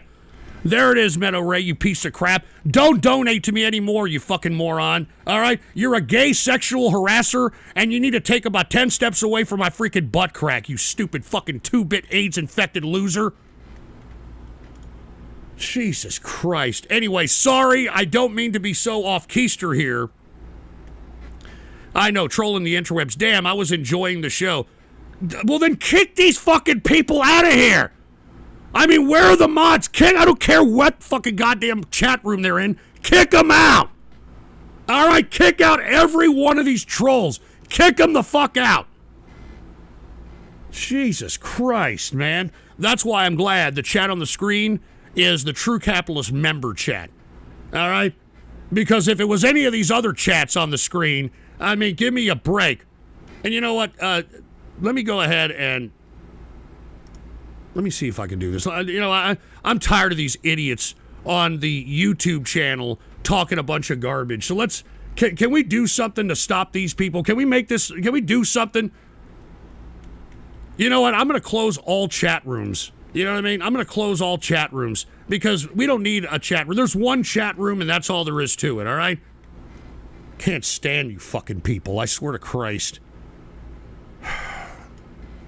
Anyway, as I was stating before I got rudely interrupted, all right, I was going to talk a little bit about this Iranian situation. Unfortunately, we've got these dumbass troll terrorist scumbags that are out here fanning their nuts, you know, thinking that, oh, look at this, yeah.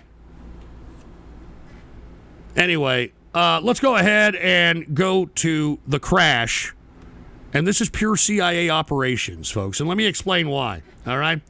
Put the PC shot on. What we know about the crash that killed the Iranian president and others.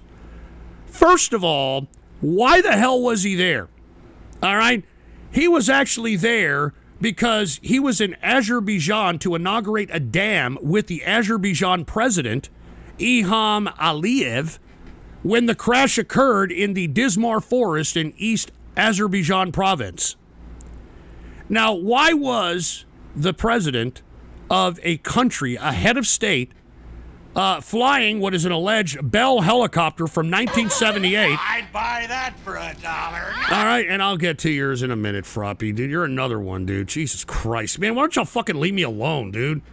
All you ghost show pricks, man, go get the fuck on with yourselves. You're fucking losers. I hate you fucking ghost show people, all right? I can't stand you people. I wouldn't piss on you people if you were on fire. So get on with yourselves, you fucking stupid losers. Jesus Christ. Anyway, as I was stating, why the hell was a head of state? All right, traveling. I'd buy that for $1. Jesus Christ. All right, take off the donations, dude. Jesus Christ, man. You know what? I'm gonna end the show, dude. Fuck this shit. I'm gonna end the fucking show. All right, I'll come back later on.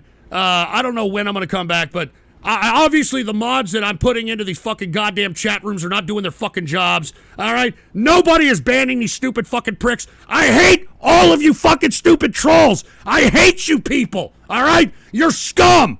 All right, get the fuck off of my goddamn True Capitalist radio show. You're fucking scum, and I can't stand all of you. Fucking Christ, man. Fucking Christ. I'm not joking around. Can we fucking end the chat? Can we? Can I shut down these chat rooms for Christ's sake? I don't even want a chat room. I know I could take it off for YouTube. Take it off for YouTube. I don't want to see those fucking stupid, pathetic losers, man. Take it off for YouTube. You want to see these fucking losers talking a bunch of crap? Get them out of here. Get them the fuck out. Take the fucking chat off. Jesus Christ. I'm telling you, man. I'm just so done with you fucking troll terror. I'm so done with you fucking people. Can you take the fucking chat off? How do you take the stupid chat off? Here, take the fucking chat off. Here, you know what? Make it 300 second fucking 300 second delay. Save it. All right, there it is. All right, slow mode. 300 fucking seconds, you stupid losers. 5 minutes. All right, you better make every goddamn thing count. Fuck you, drunk Aussie. You ain't getting shit back, all right? Go charge back or something, because I ain't giving you a goddamn thing. I told you that I wasn't going to allow you in this fucking stupid shit. You still paid for it anyway, because you're a stupid, dumb, fat, drunkard fucking idiot, all right? So why don't you go fuck off to the Ghost Show like the rest of these fucking stupid losers that fucking don't belong here, all right? Get out! All you fucking troll losers, get the fuck out! I don't want any of you here. You're trash, all right? You're fucking garbage. Can't stand any of you fucking trolls, dude. You're fucking trash. Jesus Christ. And you know, why can't I do the same thing for Rumble? You know that? Why can't I do the same shit for Rumble? Enable slow. I mean, can I enable slow chat even fucking harder for this fucking goddamn chat room? Jesus Christ. I mean, why don't they give fucking content creators some goddamn tools and shit? Jesus Christ. Anyway, dude, you know, I'm done, dude. All right? I'm fucking done. Fuck all of you people. All right? I wanted to go and talk about what the hell I'm going to talk about, but fuck all of you people, especially you pieces of fucking shit that are out there talking a bunch of garbage. Listen, if you're a troll, you're a two-bit fucking loser. I would not spit on you fucking pricks if you were on fire. You're a fucking piece of trash. You're a drag on goddamn American society, and that's why you're being replaced by a bunch of taco eaters, you stupid fucking pieces of trash. All right? I can't stand you fucking trolls. All right? So get the hell out of here. Nobody gives a shit about you, not even your fucking stupid, shitless, ding-dong, ding-bat of a family, you cuckold, connoisseur, sphincter-fingering piece of crap. All right? Fucking assholes. And look at these people. These people are now they're doing doxes and shit. You know what I mean? See, I'm fucking tired of this shit. I'm tired, man. I'm tired, for Christ's sake. I'm out here giving you guys, I was going to give you fucking CIA levels of assessment and shit, but of course you pricks are over here. Look at this. I'd buy that for See, look at this shit. Yeah, 75. It's a beer, you asshole. All right? It's a fucking beer. I'm sorry, folks. I'm trying here. You know, I thought that we were going to be able to get rid of these fucking pieces of trash. We obviously can't. We obviously can't. So what I'm going to do is probably going to broadcast True Capitalist Radio through one venue, probably Twitter. All right, because I can probably just eliminate the whole chat altogether because I don't want to see chat rooms. I don't really care what you stupid fucking losers have to say. I don't care. All right? I'm above your fucking pay grade. All right, everything that I relay on this show, sometimes you get it, most of the time you don't. So give me a fucking break, man. All right? I wanted to talk about the whole Iranian situation, but of course you fucking trolls want to sit here and piss me off.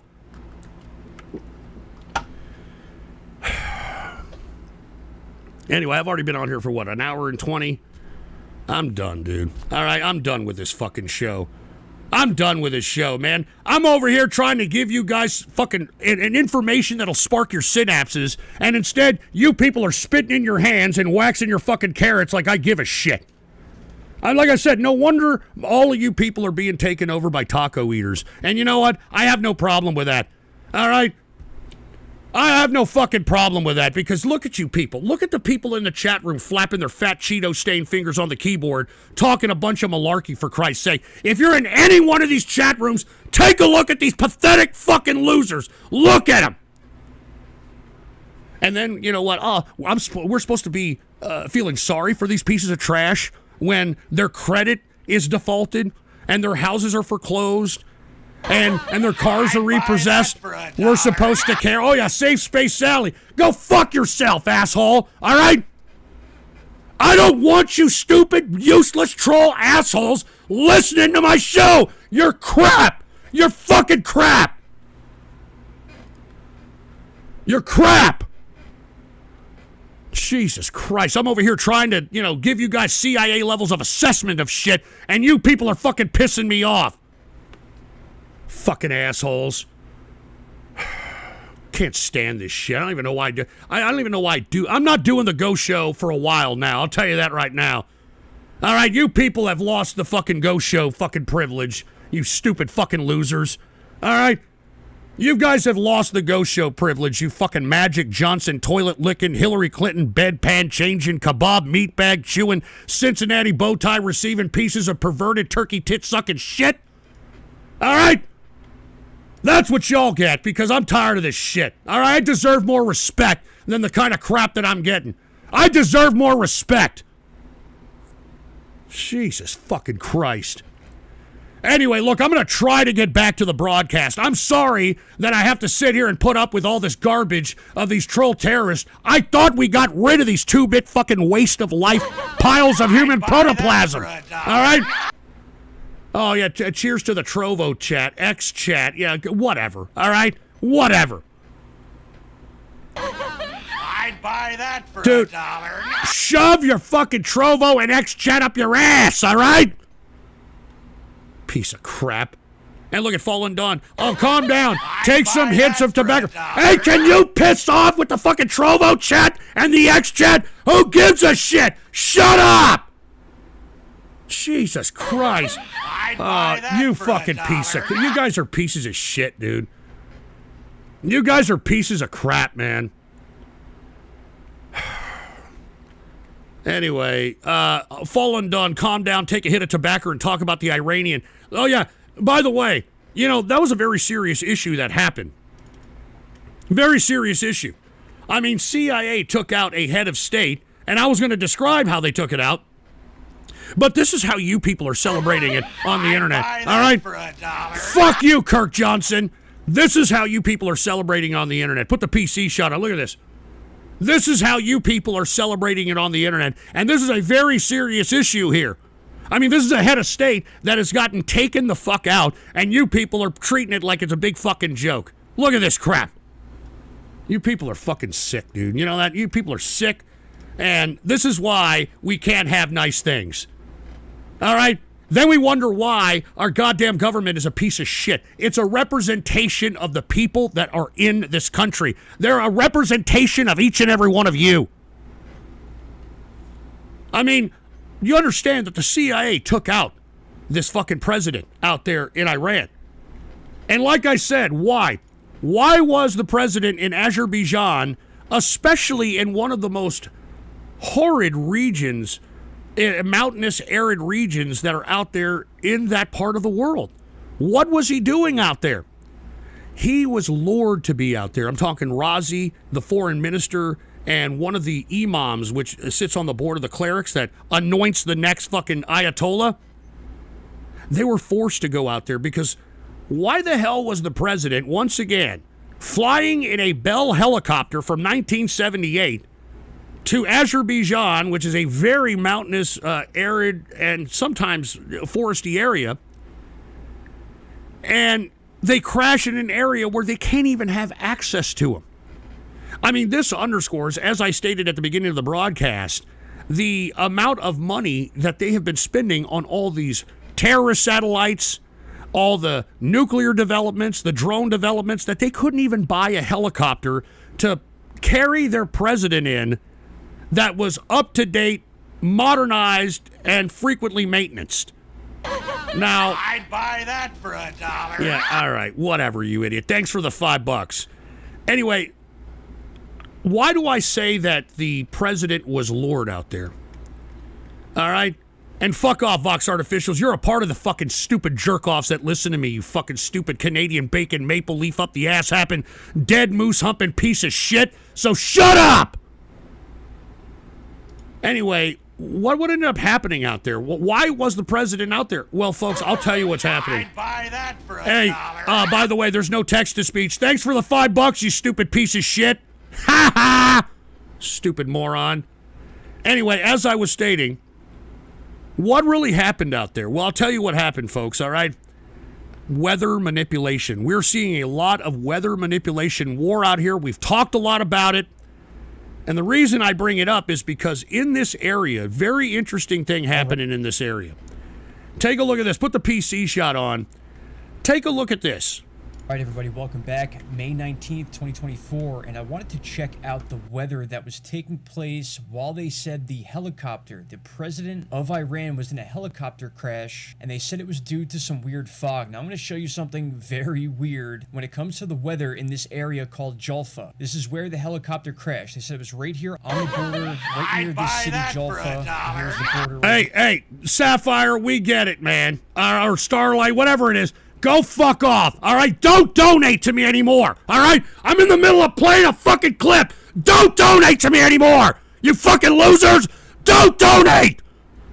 Here, Jesus so fucking Christ. Somewhere. So what I did was I lined this up with a weather chart. It's not exactly easy to get weather reports for this part of the world, but I did find some, and that is here on the CIRA weather. Stop donating and fucking listen, all right? I know you fucking idiots have the attention span of 5 seconds, all right? Pretend it's chicken tendies and listen to this shit. You stupid fucking man-child waste of human life. Pile of human protoplasm piece of shit! All right, everybody, welcome back. May 19th, 2024, and I wanted to check out the weather that was taking place while they said the helicopter, the president of Iran, was in a helicopter crash, and they said it was due to some weird fog. Now, I'm going to show you something very weird when it comes to the weather in this area called Julfa. This is where the helicopter crashed. They said it was right here on the border, right near this city, Julfa, and here's the border right here. So it was in this area somewhere. So what I did was I lined this up with a weather chart. It's not exactly easy to get weather reports for this part of the world, but I did find some, and that is here on the CIRA weather website. A very detailed chart you can use, and here we are. This is the Middle East. We are looking at Julfa, you guys, right in this area here. Listen, you guys are pieces of shit, man. You know that? Whoever the hell's donating, you're a fucking piece of crap. You know that? Jesus I Christ. can't get much closer without it being very pixelated, but I want to show you something interesting. You can see the Jesus date up Christ. here on May 18th. Now, this happened the morning or early in the day on the 19th, and now it's obviously a whole different time. So as I move this, you're going to notice something weird. We get into nightfall. This is the beginning of the night of the 18th for this part of the world. And as we move forward, you're going to notice something. We're going to get to the end of this bar here where we should be moving into the 19th, which is where we would see the weather and what's going on in this area when the helicopter crashed. But look what happens here. They have removed the entire 19th from the weather chart. You're going to see I'm just about at the end of the data here. Watch, it goes from the 18th right to the 20th. There it goes. Boom. It just pops from the 18th to the 20th, removing the entire 19th day. So we cannot see what was going on here no matter what setting I pick here. And I'll just show you on this chart here. This overlay here is meant to be able to see fog, and we'd be looking right in this area here. And again, you move from the 18th across the day. These take a little bit longer to load, but once you get all the way to here, it goes from the 18th to the 20th right there. Again, one click covers an entire day. So they have removed 24 hours of weather from one of the biggest weather charts that exists. And the reason that they've done that, folks, is because many of the locals out there that are in the region, when they were interviewed on local Iranian television, they were saying that fog came out of nowhere. All right? Fuck you, Kirk Johnson. Man, stop donating, you fucking idiots! All right? I've had enough! Stop donating, you stupid tards! Buy that for $1. Oh, my God. I'm telling you, man, I'm fucking sick of this crap. I'm so sick of you fucking people, man. It makes me want to fucking puke. All right, look, dude, I'm out of here. All right, I'm already done. I'm done. I'm not wasting any more of my time on this shit. All right. If you want to hear more about this, I'm going to be in the True Capitalist Radio membership room here in about 30 minutes, and I'll talk about it more there. You people that are in here that are fucking making my show a fucking living hell, fuck you. I hope you die of cancer of the cock. You fucking stupid fucking losers, man. I swear to Christ, I cannot get rid of you people. I don't like you trolls. I want you to know, everybody who enjoys the Ghost Show, I don't like you people. You people are you make me sick, all right? You make me fucking sick. I would never be friends with you idiots. Never. All right? You all make me fucking want to puke. So I'm getting out of here. All right? I'm getting out of here. Y'all want to hear some more of this shit, then, join the True Capitalist Radio membership. If not, then go piss off. I don't give a fuck, all right? I don't give a shit. All right? I'm out of here trying to fucking do a decent show out here to spark synapses, and to be honest with you, I hope many of you are, taken out by, fucking Operation Meat Shield or side effects from vaxes or whatever the fucking case might be. You make me want to puke. All of you. Get me the fuck out of here. I'm not fucking putting up with this shit. I'm not sitting here and putting up with a bunch of fucking losers that I think that should be put to sleep. All right? Fucking assholes. All right? I'm serious. You people make me fucking want to puke. Can't stand you fucking people. I mean, why the fuck should I even give this much effort and energy to you people when all you're gonna do is fucking troll and do all this dumb shit, all right? And then you wonder why we're in a fucking fucked up piece of shit situation like this. And no, I'm not gonna do an X space. Fuck X spaces, all right? I'm not doing shit, man, all right? I'm not doing a fucking thing. I'm over here trying. I'm trying to do some shit, and yet, what do I have? I have people that should be put to sleep and be, if you want my opinion, be cremated and having their ashes fertilize the goddamn crops, if you want my opinion. That's what most of these people that are troll terrorists, that should be their lives, if you want my opinion, in Minecraft. I'm just saying, man. I'm just saying. I can't stand you fucking people. I can't stand you. I don't, fuck you, aesthetic. All right? Aesthetic fucking cap, you fucking piece of shit. Nobody gives a shit. You're fucking half gay anyway. All right? Come out of the closet like gay Fuentes, you stupid moron. Tired of all you fucking people. Piece of shit. And you see, I'm smoking here. All right?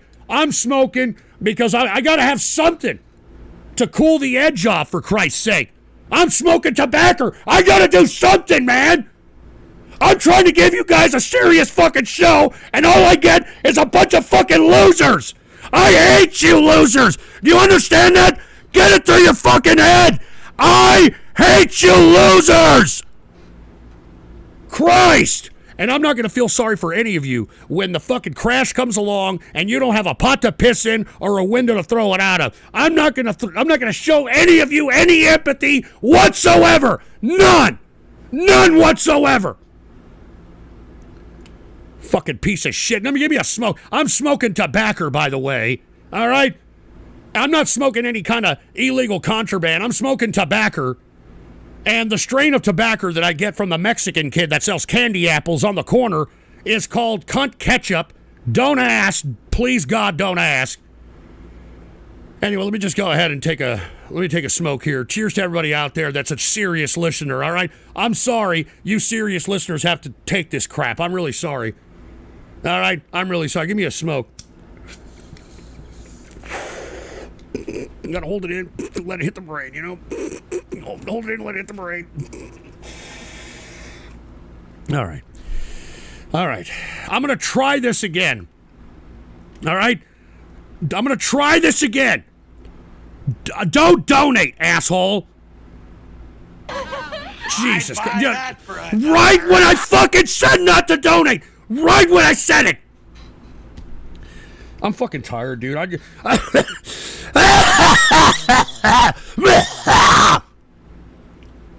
Sorry, I had a cough from that hit there.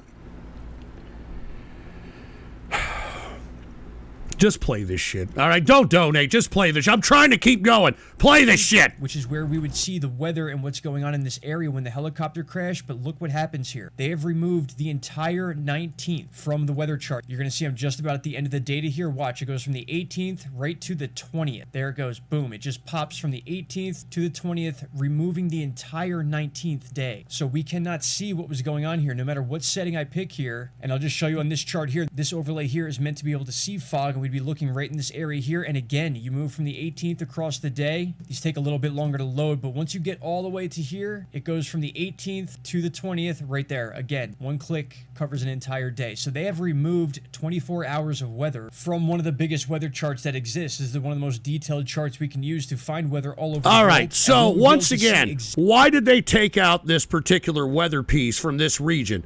It's because the locals said that these fogs, it just came out of nowhere. It came out of nowhere, they said.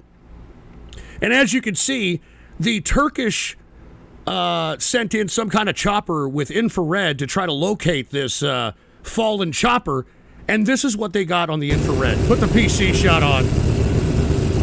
This is what they got here. I mean, they literally John Denvered themselves. Oh, dude.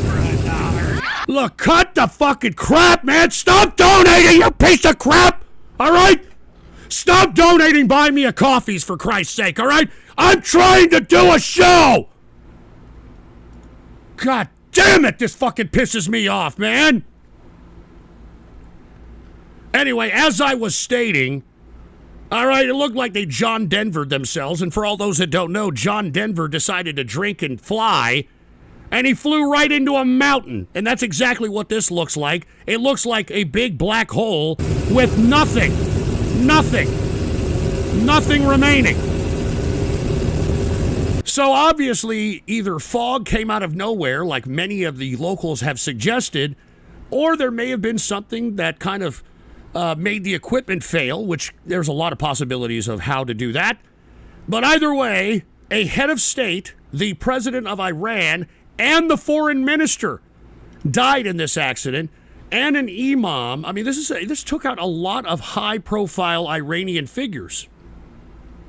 High-profile Iranian figures. And by the way, what were they doing in Iran when it happened? The Iranian people were celebrating the death of the president because they don't like the government, which is what I've been saying every time I do this broadcast. Play this shit. They were popping fireworks in the streets of Tehran. They don't like their government. They were happy that this hardline president is dead. See, look at that shit. They were happy. They were celebrating. They were toasting. This is why I keep telling you that the Iranian people do not like their government. They do not like their government. رئیس جمهور فقید کشورمون رو تبریک میگم به کل مردم ایران. امیدوارم که باقیه‌شون هم همینجوری سر به نیست بشن.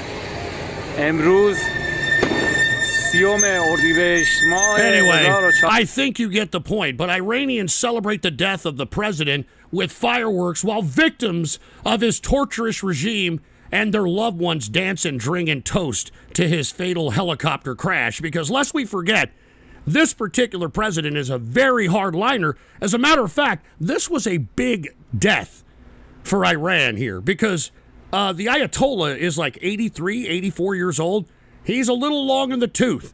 And as I stated, that the initial motivating factor of assassination was geared towards the Ayatollah. And I've said that on several shows, that Ayatollah, your days are numbered, but the Ayatollah is literally in some hole somewhere, in some underground bunker. So the next best thing was to get the president. And now that the president... I'd buy that for $1. Jesus Christ, check your buy me a coffee space. Listen, I'm not checking it because I've told you people to stop fucking donating, all right? I told you people to stop fucking donating and stop interrupting me, you fucking prick. Jesus Christ, man. All right, I'm just go piss off. Jesus Christ. Anyway, folks, I'm sorry. I'm trying to continue on here. I don't really have the motive to do so. I really don't want to continue. I'll be honest with you. All right? I'm given CIA levels of assessment, and what do I have? A bunch of troll terrorists that should be put to sleep. And I hope you all are vaxxed. Because at least in 10 years, we won't have to be dealing with more than half of you. No offense. Jesus Christ. Anyway, as I was stating, I was just kidding about the last statement. All right? But anyway, as I was stating, this Razi, all right, whatever his fucking name is, the president of Iran, it was a big kill because he was supposed to be the successor to the Ayatollah. He was supposed to be the guy that was going to replace the current Ayatollah. And now they don't know. Dude, then turn off Buy Me a Coffee, you won't, because bitch boy. How about if I just fucking end the show? How about that shit? How about if I just end the goddamn show, you piece of crap? Jesus Christ. Why don't I just do that? Why don't I just end the goddamn show? Jesus Christ, I can't believe you pieces of trash. I'm sorry, folks. I'm trying here. You know, I'm fucking trying. You guys know that I'm trying to pull through. I'm trying to continue going. I'm trying to keep on trucking. But by God, are you listening to this crap? Are you watching this crap? Anyway, as I was stating before I got rudely interrupted once again, okay, the death of Razi stirs up a race for the secession of the Ayatollah. Because that's what this Razi was supposed to be. That's why he had all that garb, you know, that traditional Shiite Islamic garb and shit. He was the heir apparent. And now he's no longer around. And neither is the foreign minister, which is the equivalent of Antony Blinken over there in Iran. He was on that helicopter. And an imam, which helps elect the next Ayatollah, was on that helicopter. And somebody who is a governor of the Azerbaijan Iranian province was also on that helicopter. A lot of big players. So this puts a lot of pressure on Iran on what the fuck they were going to do. And that's why when this happened, they mobilized their military in order to put them in front of government buildings just in case something was going to happen. And it should have happened, in my opinion. Now, I know there's people saying, well, Ghost, I'd buy that for $1. skipping Rumble, man. Dude, just go piss off, all right? All of you people just piss off, all right? Go piss off. All of you, you fucking idiots. All right, what do you want? Listen, all of you people over there at Rumble, I'll get to your Rumble rant when you get to it. You're throwing me a buck, you fucking cheap bastards, all right? I'll get to your shit like Vox Artificial throwing me a block. As the leader of the enemy, right, I speak on our behalf. I'm a fucking fruit bowl and I take it up the pooper. Great. Thank you, Vox Artificial. You're a fucking idiot. Here's another bucker by Vox Artificial. I Google Israeli fog machines. Great. Thanks for nothing, you stupid fucking moose humper. And here's Lazy Dude 27, another fucking stupid immature piece of shit that's on Twitter that probably should be put to sleep. You need to ban Sapphire Fox. He's a pedo furry sending scat to the Discord. Yeah. And then we got Vox Artificial again. I thought John Denver crashed into the ocean. Yeah. There it is, all right? I read your stupid dollar rumble rants. Go fuck yourself, all right? And look at feminist socialist with $1 said, be grateful, we're giving you GameStop money. Oh, you fuck off. All right, fuck you. You're giving you GameStop money. Go fuck you, asshole. All right, dude. All right, look, I'm trying to continue this show. I'm really trying, man, but Jesus Christ. Jesus Christ. I mean, you know what? When that fruity-ass Hassan Piker said that streaming is worse than a real job, I'm almost believing him now. I mean, I own businesses and shit, and every time I stream, even though I want to stream, look at this. This is making me sleepy. Can we talk about Lauren Boebert? Look at this fucking shit. All right? I get it. Hey, fruity-ass Hassan Piker, you leftist communist piece of trash. I get it, man, because this fucking shit sucks. All right? This shit sucks. Jesus fucking Christ, man. I can't believe you people. I don't want you trolls listening to this fucking show. All right? If you're a two-bit loser, autistic troll, get the fuck out. Turn it off. Turn off my stream right now. If you're an autistic piece of shit troll, get the fuck out. Fucking piece of shit. Anyway, sorry, folks. I was trying here. I know everybody's like, the last TCR was great. Yeah, I don't know what's crawled up these people's asses. I thought we had an understanding. That's why I was doing more ghost shows for these stupid fucking losers. But this is what you get, man. This is what you fucking get right here. That's what you get when you try to fucking, oh, you know what, I'm gonna pander to the fans. This is what you fucking get right here. A bunch of ungrateful pieces of trash is what you get. And look at Lazy Dude. No, with a fucking $1 Rumble rate. Can I up the fucking price on Rumble? Hey, Rumble! I mean, you gotta give fucking content creators a little bit more fucking flexibility on your goddamn platform, all right? I don't want many of these losers in my chat. You give me no fucking option to get these people out of here, first off. Secondly, I want to up the price for Rumble Rant. Nobody should be donating to me for a fucking $1, all right? I'm not a stripper, all right, on the main stage dancing to some fucking stupid booty song, you piece of shit, all right? I'm a broadcaster. I deserve more respect. Fucking piece of crap. Anyway, sorry, folks. I'm trying. I'm trying to continue the show. This has been a waste of my time, and I know many of you want to hear the substance, you want to hear the international relations stuff. I get it, but these motherfuckers, these goddamn motherfuckers, give me a smoke. I'd buy that for $1. You said you wanted more, dude. Fuck you, and you better hide behind some anonymous name like someone. You better. And look at Vox Artificials with another $1. Wow, you're ungrateful. You're unappreciative. Yeah, go fuck off, all right? Go fuck off. Buy that for $1. Dance for me, slut. I pay for your trailer you rent. My fans, by the way, man. My fucked up fucking shitbird fans, by the way. Man, I'm fucking sick of you people. I swear to fucking Christ, man. Appreciate your What fans? What fans? These guys are fucking assholes. They're fucking goddamn stupid. Damn it! You make me sick. I'm trying to continue on, man. I'm trying, but this shit sucks. This shit fucking sucks. Give me some fucking water, man. I should be drinking beer right now, but I usually like to wait until it's after dark. But by God, man, you guys are really pissing me off. You know that? You guys are really chapping my ass, man. Good God. Anyway, I'm going to continue to try to continue on, but this is going to be very tough, all right? Where was I? I don't even know where the fuck oh, yeah. People are asking, okay, Ghost, why do you think Azerbaijan was in on the CIA hit on the Iranian president? What makes you believe this, Ghost?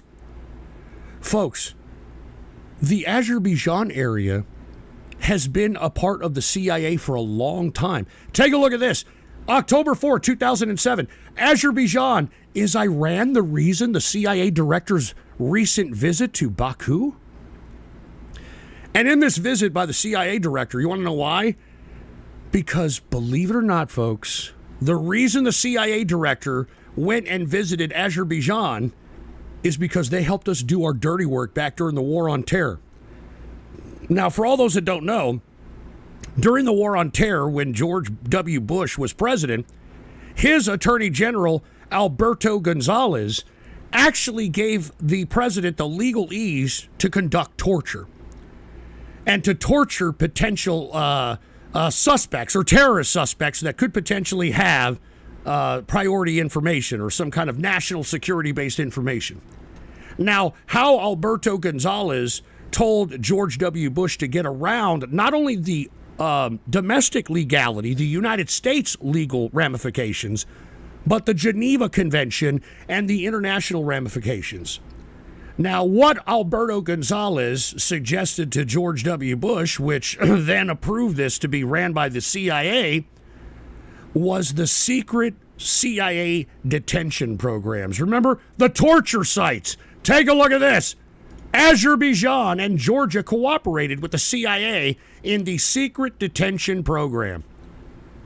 The secret detention program, folks, where we took terrorists or anybody suspected of terrorism and transferred them to these offshoot locations that aren't a part of the Geneva Convention, that don't fall under international law, and we took them to these places and tortured them. So this shows you, this is what I'm trying to tell each and every one of you, the CIA has a personal hand in Azerbaijan. And it goes back to what I was saying. I think that Azerbaijan lured the president over there to commemorate some dam or something in that arid region of the Azerbaijan mountainous area. And then they had a old-ass Bell helicopter transporting the president of Iran, which, I mean, this is supposed to be a head of state, right? 78 Bell helicopter, who knows how long or how good it's been serviced. And then the alleged fog coming out of nowhere, and I think that's why Vox Artificial was saying Google Israel fog machines, fog coming out of nowhere, and potentially what else? I mean, they have the ability to be able to stop your flying mechanisms from working in mid-flight. It's not very hard to do. As a matter of fact, that's the theory of the Bermuda Triangle. The theory of the Bermuda Triangle, because scientists actually went down there, they've tried to figure out why things have gone missing. They have speculated that it is a massive methane deposit, literally the ass of the earth that blows farts. I'm not joking, methane, massive amount of methane. And what ends up happening is, because it's at the bottom of the ocean, a bubble at that depth, when coming upward, could explode ships, could explode boats. Look up bubble technology, because this has actually been tested. You can actually explode a floating mechanism by simply unleashing a bubble at the very bottom of the ocean. So this methane, when it comes up from the ocean, not only explodes boats, but when it goes up into the air, it makes the air that much lighter, and all the equipment in flying in planes tend to not work. They stop working because of the methane that's in the air. So I'm just telling you, that is a possibility. There is a whole bunch of possibilities, but you have to recognize that this is not just a coincidence. A head of state doesn't just die in a helicopter crash. All right? I mean, you know as well as I, every country takes care of their head of state. And it's very, very obnoxious that a head of state even dies in this capacity, and the only way that it can happen is if it was intentional. And that's why you had Iran out there trying to get as many troops available as possible. Oh, jeez. You see what I'm saying? You see what I'm fucking saying here? Anyway, I tweeted this. Here it is right here. Iran shook as fuck. Take a look at this. A significant deployment of Iranian security military personnel has been noted across the capital of Tehran, with members of the Islamic Revolutionary Corps claimed to be taking up positions near several government buildings. So they were ready. I mean, they wouldn't have been doing this if this was just an accident. They know that they were hit, and many very important Iranians were on that flight. I mean, this puts the country at a very vulnerable position. And in my opinion, I think that we should have, and still should, take this as an opportunity to potentially go out and pepper up the damn country of Iran with military strikes. Take a look at this. I tweeted this last night. I said we should use this as an opportunity to pepper up Iran with strategic airstrikes while they're in a state of confusion. The Iranian people are popping fireworks in celebration over the president's death. Give them the opportunity to take control of their country. And that's what we should be doing. All right? We should be bomb, bomb, bomb, bomb Iran. Bomb, bomb, bomb, bomb, bomb Iran. And let me tell you, once we have strategic missile strikes within Iran, the people will raise up. We take our troops that are in Iraq, move right into Iran, and they will greet us as liberators. They would greet us as liberators, just like I've been saying. But unfortunately, nobody is heeding that call. So we're just laying wait and seeing what the Iranians plan on doing. And what they did is they actually appointed a new president, a sitting president. Take a look at this guy, Mohammed Mokber. This guy was a hardliner, still a hardliner. He was the first vice president. Now, doesn't mean he was the very first in number, like vice president. That's his label. There is actually 12 vice presidents in Iran. He is number one. So that's why he's taking over from the current president, who is now deceased. And this guy was also a member of the Expediency Discernment Council, which is an advisor to the Ayatollah. So this guy is a very close man to the Ayatollah, and also he was the head of the execution of Imam Khomeini's order, which is all the assets that are in control of the supreme leader. It's literally the portfolio of the supreme leader. Now, how did the supreme leader get all this execution of Imam Khomeini's order? They confiscated land and wealth from ordinary citizens, and they incorporated it into the Ayatollah's wealth. So that's where we're at. So this is the guy. This is still a hardliner. He's that close. I mean, remember, the Ayatollah needs people that are devout to this guy, because most of the people in the country do not want this current government, and I don't blame them.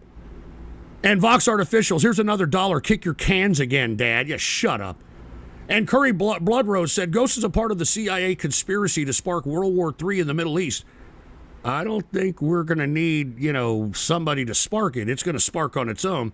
He had the chopper shot down so he could travel, or so we can have Israel blamed for it. Well, it wasn't Israel. I can tell you that right now. I mean, Israel's celebrating about it. It is us. All right, we're the only ones that have ever assassinated any official from Iran. Remember, Trump did it with that Soleimani, that General Soleimani. So we're picking apart a lot of people in Iran, and Iran is a little shook at this point. They're a little shook. And this is the acting president, which is another hardliner, which is going to not make the situation in Iran any better. And by the way, going back to Azerbaijan, after this incident with the Iranian president with this plane crash, take a look at this. U.S. Air Force C-17 RCH-348 landing in Baku, Azerbaijan. That's literally the first time this flight has happened in over a year. And it just so happens to happen right after the damn assassination or the chopper crash of the president of Iran. So a lot of things happening, and I think Iran knows it. That's why they were preparing their military and guarding their government buildings. All right, and Vox Artificial, Israel puppets doing Israel's bidding is still Israel at the end of the day. Look, I get it. A lot of you people are a bunch of anti-Semites, and that's your problem. All right, I get it, but keep that shit to yourself. All right, we're trying to talk about some serious business here, and this is why I've been saying. I mean, I'm not the only one saying that we need to pepper up fucking Iran with some damn strategic airstrikes. Take a look at this. The West must strike now and collapse the Iranian regime. And I agree. And this will be payback for fucking 1979. All right? This will be payback for these sons of bitches. And we should never forget that these sons of bitches did that. And, was it Vox Artificial? Anti-Zionism is not anti-Semitism, boomer. Listen. Nobody said anything about Zionism except you anti-Semitic bastard. So enough! Anyway, like I said, we should strike now. And they would greet us as liberators. They were celebrating the death of their own president, man. They were celebrating the death of their own president. Now, we've been talking a lot about Iran, but haven't I said that also Saudi Arabia is a target? And the reason they're a black operative target by the CIA is because now, for whatever reason, the Saudi Arabians are giving us the cold shoulder and they're paying more respect to China. I'd buy that for a Paying more respect. Hey, cheers to Dr. Midnight. Hope you're having a good show, Ghost. Well, how can anybody be Trump or Biden seriously at this point? I don't know, Dr. Midnight, man. I don't know. But, that's how these people are, man. Cheers to Dr. Midnight. Good to hear from you. Cheers to you, man. Anyway, I told you that Saudi Arabia was going to be a target because they're now siding with China. I mean, they're upping the price on our oil by cutting production, yet full-fledged online production for China and giving them a discounted rate. And we can't have that. Well, lo and behold, take a look at what happened yesterday at the same time of the death of the Iranian president. The Saudi king is in the hospital being treated for lung inflammation.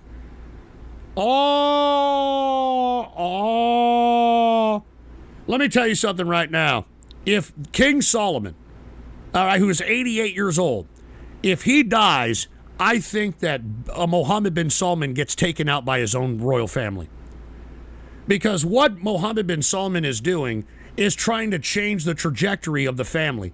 Prior to King Solomon being the king, and remember, King Solomon is the youngest brother of all the brothers that were once king of this kingdom. And what has been transpiring in Mohammed bin Salman being crown prince is he is attempting to secularize Saudi Arabia. And that has not gone on, with deaf ears. I mean, remember, that's why he assassinated Khashoggi. Remember Khashoggi? Oh, Khashoggi, the journalist. He killed him because Khashoggi was against his secularization of the Holy Land. And he was writing about it and infuriating people about it. And at the same time, the extended royal family doesn't appreciate this secular turn that the family is going. Lest we forget, for the past 3 kingdoms, they've all been Wahhabist jihadists, or pro-Wahhabist Islamists, I should say. Not jihadists, but Islamists. All right, Wahhabist Islam, which is a very, very conservative fundamentalist variant of Islam. I mean, that's why they chop off hands over there. If you steal something, or if you're an enemy of the state, they'll chop your head off. I mean, that is a weekly event over there in Saudi Arabia. Believe it or not, I think they air it on TV on like a fucking weekend where they're chopping people's heads off. I'm not kidding. So that's why I'm telling you, in my personal view, if King Solomon is no longer around, I think it's over for Mohammed bin Salman. I think it's over for Mohammed bin Salman. I think one of the more Wahhabist elders takes control of the kingdom, and maybe they come back to their senses. All right, because what needs to happen, in my opinion, is regime change into a more pragmatic type of a regime. And that's why the Saudis and the United States always had good relations, because even though the Wahhabist variants that were leading the kingdom were very fundamentalist Islam, they were still pragmatic about building their country. So it is what it is. And Trollin the interweb said, thanks for the Iranian history lesson. Well, cheers to you, Trollin. I appreciate that you appreciate it. I've been trying to get through it. Unfortunately, I've been bombarded by a bunch of troll terrorists and cyber vermin scumbags. So my apologies if it seems a little flustered, all right? And Curry... Oh, Jesus. Buy that for $1. You missed my buy me a coffee donut. Well, I've told you people to stop donating, all right? So maybe I'll get to it when I get to it. I'm doing a show! Fucking idiot. Anyway, Curry Bloodrose said, Ghost doesn't want anyone to know that he's voting for Biden instead of Trump, or even RFK Jr. for that matter. I'm not voting for anybody for president. I mean, this president election is a joke. I'm not voting for anybody. I'm not voting for a goddamn thing. He wants World War III to happen and Biden to lead us through World War III with Iran, China, and Russia.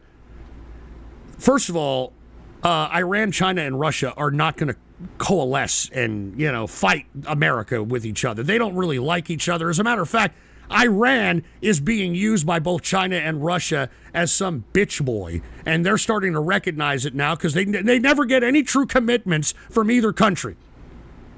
And as I was stating, since we're going to go ahead and talk about China and Russia here, let's go ahead and make a transition, no pun intended, into China and Russia. All right, now, first and foremost, both came out and said their condolences to the Iranian president, calling the Iranian president, quote, a true friend, and that sort of thing. But aside from that, remember on the last broadcast, I was saying that Putin and Xi Jinping were meeting together in China, and I was telling you that it's all optics. That it's all optics. These guys don't really like each other. And aside from not liking each other, it's proof in them not liking each other by the lack of true deals. I mean, you would think Putin going over there crawling on his knees to Xi Jinping, he would have some level of commitment on something. And I told you on the last show, they didn't get a commitment on anything other than selling Jewish artichokes and, I don't know, renaming some cooperation on some land or some shit. That was it. And take a look at this.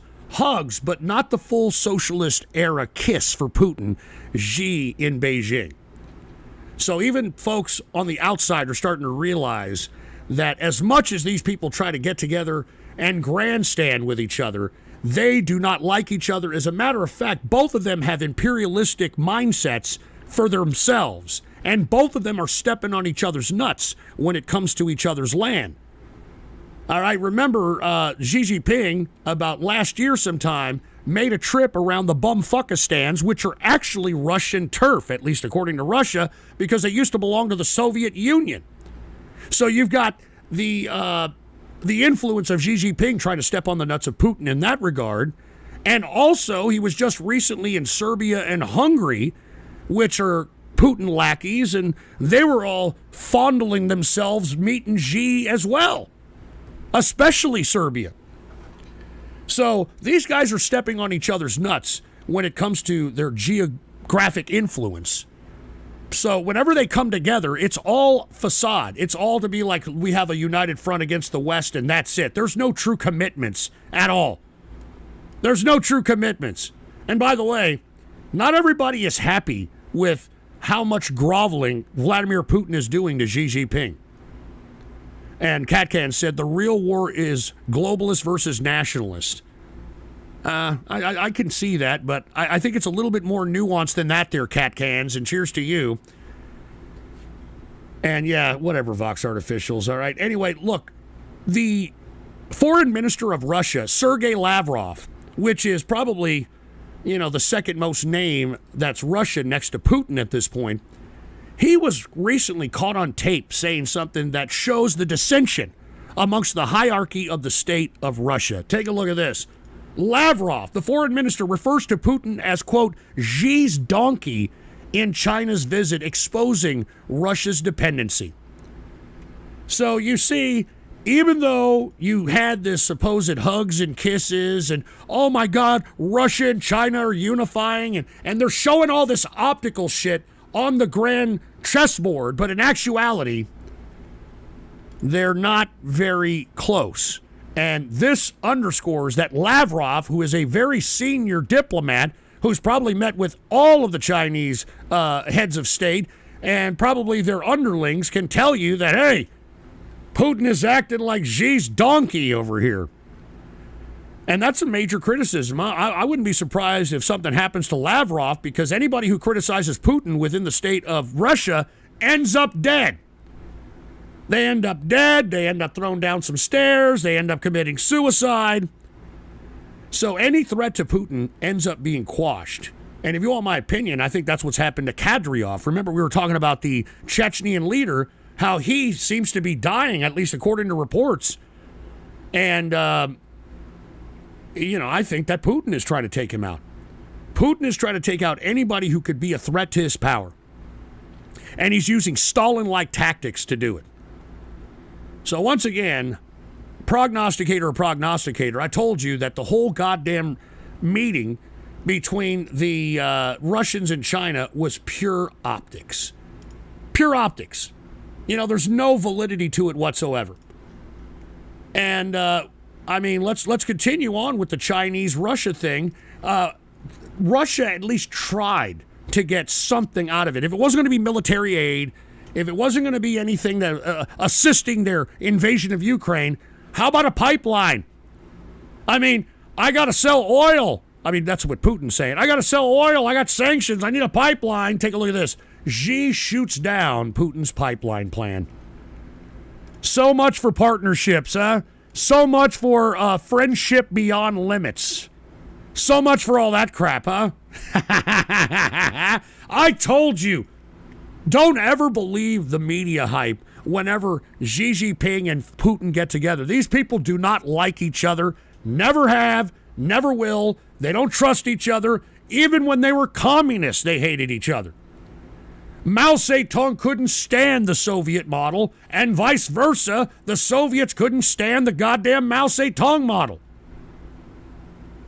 So once again, folks, nothing came out of this big fucking meeting that Putin went to visit Xi in China. Nothing. Now, with that being said, right before Putin went to China to visit Xi, he ordered his Russian troops to have an offensive in northwest Ukraine in Kharkiv. And that initially shocked the Ukrainian positions. But since then, take a look at this. Ukraine controls 60% of Kharkiv border town after Russian raids, Kiev says. So even that offensive, when they had tried to pivot and take the military theater into a different in a different direction, they couldn't even be successful in that. And now that Kharkiv, the offensive that the Russians attempted right before Putin went to go visit Xi, now that it's failing, what is Putin to do now? Now that the Kharkiv, 60% is under control. What is Putin to do now? Well, what else is he? He's trying to mince words like your typical bureaucrat. Mince words. Take a look at what he's saying today. Take a look at this. Take a look at what he's saying now recently. Russia is not seeking Kharkiv capture, Putin claims. I like how he does this all the time. He's like a woman, right? They initially do something with the intention of an outcome. It doesn't happen, so they're like, nah, I didn't really want it anyway. All right, so I still win. That's such a woman way to look and rationalize things. We're not seeking Kharkov capture. We're not seeking it, dude. Well, then why the fuck? I think they lost like 2,000 men in this fucking offensive. Why the fuck would you even attempt the redirection of the offensive if you're not going to capture Kharkiv? It doesn't make any sense. It doesn't make any sense. This goes to show you that all this hype about Russia winning, Russia this, Russia that, Russia is barely hanging on to dear life. They're barely hanging on to dear life. How long they can continue at this rate, I have no idea. I will hand it to Putin, though. He is a survivor. He's already survived at least a couple of attempts at his leadership. The Prigozhin one, which I prognosticated before Prigozhin even thought about it. And then there's been other attempts that he's had to purge people within the mechanism and bureaucracy of government that were a threat to his leadership. So once again, Putin trying to split hairs with his horrible military strategy. And now he's trying to claim that he doesn't want to capture Kharkiv now that, he can't capture it. He's like, we're not trying to capture it. Well, then what are you doing, you idiot? You don't even know what you're doing. You're a buffoon. For Christ's sake. And, speaking of China, since we're talking about Russia and China, I told you last show that Joe Biden hit China with tariffs on their electric vehicles. Well, China, they're trying to play the game as well. Did you see what they did today? China hits back at the U.S. and EU as trade row deepens. Now, they have put a tariff on imports using plastics from the U.S., the EU, Taiwan, and Japan. So now there's tariffs on those plastics that come from those Western nation states. And like I said, they were pretty pissed off about the EV tariff, so they didn't just stop there. They now threw tariffs, and I don't know if this is a bad thing for them, I'll be honest with you, given the fact that these things are coming down. But take a look at this. China sanctions Boeing and 2 U.S. defense contractors for its Taiwan arms sales. So now we're going tit for tat with tariffs and sanctions. So I don't know where this leads. I don't know where we're going here with China. China's going to have to make a move. As I've stated, they're either going to have to confront Taiwan, which I think is a horrible idea on their part. They're trying to saber rattle with the Philippines, and I'm not too sure if they're going to be that successful in that either. And what I've said on the past several shows, that if I was Xi, I would go into Pakistan at the approval of the Pakistani state and call it a humanitarian effort. And be hard line with all those separatists, the Balochistan terrorists, the Al-Qaeda and ISIS that are out there, the Tariqi Taliban, and be ruthless with them. So at least China can show a show of military force without necessarily having to put so much on the line with an invasion of Taiwan or a confrontation with the Philippines. And if they were to do this, they would win the respect of the international community and say, oh, well, maybe China isn't the paper tiger. But I think if they confront Taiwan or Philippines, I think they run the risk of potentially being exploited. Because as I've stated many times, there's something within their population called the little emperor syndrome. And that's because of their one-child policy. The one-child policy means that you only had one child, and every one of these Chinese families put everything, emotionally, financially, the future into this child's hands. And if these children, or the offspring of these folks, go to war and they take on mass casualties, in my opinion, I think that would demoralize the whole population. It would demoralize the whole population. And then, how the hell is the communist going to win the hearts of the people in their own domestic homeland? So once again, China trying to go tit for tat. We'll see what ends up culminating with that, for Christ's sake. But hey, they got to figure out something because their economy is dwindling. Take a look at this. China's fiscal revenue shrank 2.7% from January to April amid shaky economic recovery. So as much as they're trying to push this economy forward by printing out new money, giving away money to people, or whatever the fuck they're doing, it ain't working. And the reason it isn't working is because we decoupled from China. And they realize that we were the ones that made them rich. And if they want to continue to stay rich, they're going to have to bow the fuck down. And you see, that's not in the Asiatic culture of China to bow down. All right? They're very death before dishonor type of shit, and that's to their detriment, if you want my opinion. So once again, China's fiscal revenue shrank 2.7% in January and April, and that's not it. They've got outflows of money leaving the country. All the Chinese wealth is leaving. They're buying property everywhere. Take a look at this. China's capital outflow surges to the highest level since 2016 in April. Cross-border outflow for direct investment reached a record high. China expected to fend off yuan depreciation pressure. It ain't going to happen. I'm telling you, both of these economies, China and Russia, are on borrowed time. Russia can continue because they're in a war economy. And in my opinion, the only thing that's going to save China is if they go to war. That's the only thing that's going to save them. They've tried everything economically to push this economy forward, and they can't. And the only thing that they can have as a holding pattern is a war. And if they don't, the economy collapses, and that's it for the communist government. Because that's what happened to the Soviet Union. I mean, the Soviet Union collapsed because of their economic irresponsibility. And the government legitimately collapsed. Remember, there was no shots fired at the fall of the Soviet Union. It just collapsed. The fucking jig was up. I mean, they couldn't afford to sustain the country under the current collective model. It's over.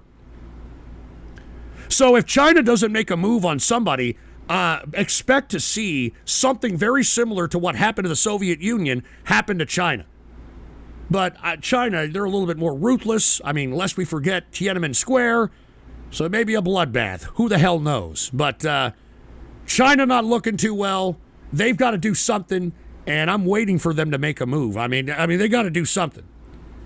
And since we're talking about Taiwan, take a look at this. Taiwan elected its new president, Lai Ching-te, inaugurated as new president. I'd buy that and, for $1. Hey, what's up, Kitsu? And he's putting a point of emphasis that, Taiwan needs closer ties with the United States. They need more defense mechanisms against a potential Chinese incursion. Although, even though he's a hardline when it comes to the protection of Taiwan, he's a little bit of a liberal. All right, he believes in same-sex marriages. He believes in women's rights, that sort of thing. So, you got to go with the good with the bad. All right? So anyway, let's hope that this guy actually fends off any kind of saber rattling from China. I don't know if that's going to be possible, but we'll see. We'll see. All right. Put the PC shot on. We've got Kitsu, who said, "Don't forget these key things. Philippines already has mutual defense treaty with the United States." That's a mutual defense treaty. That's a little different than like a NATO, hey, if they hit you, I hit them kind of thing. They also have signed on 4 bases on the Philippine soil, and they thoroughly are anti-Chinese due to Mindanao Moros Islamic Liberation Front, MILF, and other Maoist groups that are trying to destabilize the Philippines. Yeah, like Abu Sayyaf and all them. Also, the Chinese suffer from their shitty infrastructure via tofu drake projects, named this because of the material breaks apart in little bits like if it were tofu pieces, which has caused, for an example, several bridges to collapse recently due to heavy rain.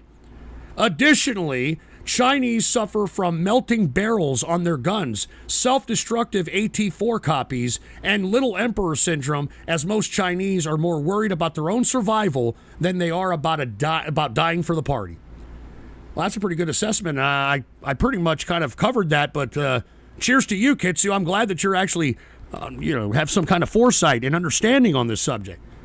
So cheers to you, Kitsu. Man, you won some respect there, brother. And Urinator said, whatever happened to Lynch? I'm not going to say that, you asshole. All right, now, I missed your buy me a coffee dono. All right, whatever. And cheers to Dr. Midnight. Appreciate it, man. Cheers to you, and thank you for listening. I'm not saying this disgusting crap. Someone, you said you wanted more donos? And then, this crap. And check your buy me a coffee page, Hambone. Fireworks videos are staged CIA propaganda. Yeah, right. And here's Shut Up N-Word, which I don't know what the hell this is. Once again, spamming a bunch of bullshit like some autistic loser. And Kits goes, True Sniper Wolf Radio. What are you talking about, Sniper Wolf Radio? And Kirk Johnson is a piece of trash, all right? And whoever the hell is Safe Space Sally, you're a piece of trash, too. I mean, look at this. Look at this autism. Look at this autism that I have to put up with, even on a serious show like the True Capitalist Radio broadcast, for heaven's sake. Good God. All right, anyway, look, I think I'm going to end this show here, because look at this. Look at this. I mean, nobody's serious out there that's listening, for Christ's sake. Look at this crap. Look at this garbage. Jesus Christ.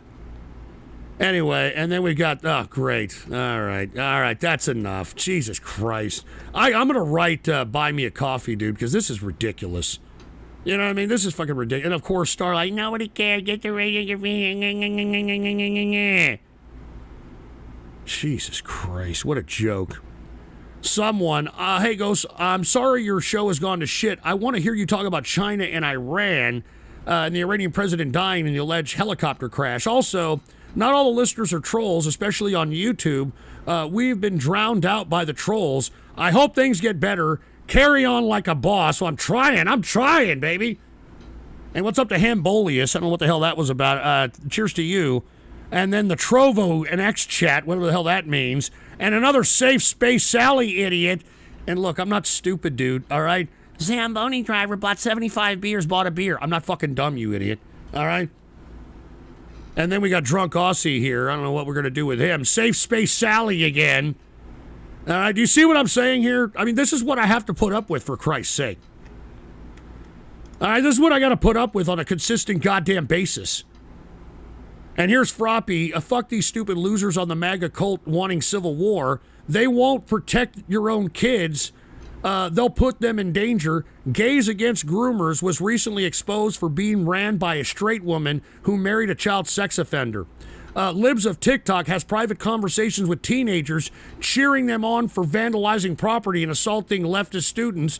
Matt Walsh says statutory rape shouldn't count if it's 16-year-old girl. There's videos of right-wingers setting liberals' property on fire. Recently saw a video of a man in his 30s beating up a group of 13-year-old girls because they called him ugly. If you wear a MAGA hat in public, stay away from their fucking children. Well, I don't know what to say about that. Then there's dumbass Menno Ray, and then, this crap. All right, then this garbage. All right, I think we're done with the donos after this. All right, I think we're done with the damn dono. Yeah, we're done. We already saw that tuna fish language, for Christ's sake. Anyway, folks, I don't know if I should continue on because this has been a horrible show. I mean, I think I pretty much covered everything that needs to be covered. I guess I should go into this before I go. Did y'all see what happened in the Congo? Take a look at this. Put the PC shot on. CIA handlers were caught in the Congo assisting a government overthrow. Now, these right here were the guys. These were the CIA handlers here.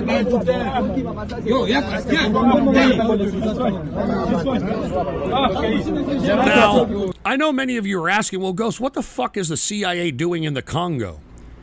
Well, folks, I'll tell you why. All right, first and foremost, the Congo has some of the most richest natural resources in Africa. And just to show you the resources that they have, take a look at this. Put the PC shot on. The resources, the exploitation, and the potential for the Democratic Republic of Congo's development. Congo's untapped deposits, their mineral deposits, estimated at $24 trillion, hold the potential to transform the fortunes of the Congolese people. However, the road to prosperity has been marred by decades of instability and political unrest and economic exploitation. And that's why the CIA is over there. All right? And Vox Artificial said the CIA, or what we call it these days, the Mossad American Division. Yeah, whatever, asshole, all right? By the way, the CIA has been in the area of the Congo since the 60s. I'd buy that for $1. Can you monitor the D-Live chat? Person keeps posting. What? Are you kidding me? Ah, jeez. Where's the fucking mods over there? I thought I had mods over there, for Christ's sake. There's nobody posting anything. You're just being a jerk off, dude, all right? I get it, all right? Shut up! Jesus Christ. Anyway, who are the guys that they were assisting? I'm talking the CIA. I mean, the CIA, first of all, let me give you a history of the CIA and the Congo. They've been there since the 60s, and I'm going to show you a video that'll give you a good idea of when the CIA came in and never left. And it was during the tenure of Patrice Lumumba in the 60s. So let me show you this video here. I think it's very informative, and I think you folks can learn a lot from it. And it gives you a little bit of history of the context of what's going on here, all right? Play it. In In June 1960, the Republic of Congo, modern-day Democratic Republic of the Congo, celebrated its independence from Belgium with King Baudouin of Belgium in attendance. During his address, King Baudouin expressed admiration for King Leopold II, despite the fact that Leopold's rule resulted in the deaths of over 10 million Congolese people. He suggested that the Congolese should not make any changes to what Leopold II had done for the country unless they were certain they could do better. L'indépendance du Congo constitue l'aboutissement de l'œuvre conçue par le génie du roi Léopold II, entreprise par lui avec un courage tenace et continuée avec persévérance par la Belgique. Elle marque une heure décisive dans les destinées, non seulement du Congo lui-même, mais je n'hésite pas à l'affirmer, de l'Afrique tout entière. King Baudouin's remarks were deeply patronizing and insensitive, considering the brutal suffering endured by the Congolese people under King Leopold II's regime. However, when Prime Minister Patrice Lumumba took the stage, he made sure to challenge the king's perspective and prevent him from having the final say. Combattant de l'indépendance, aujourd'hui victorieux,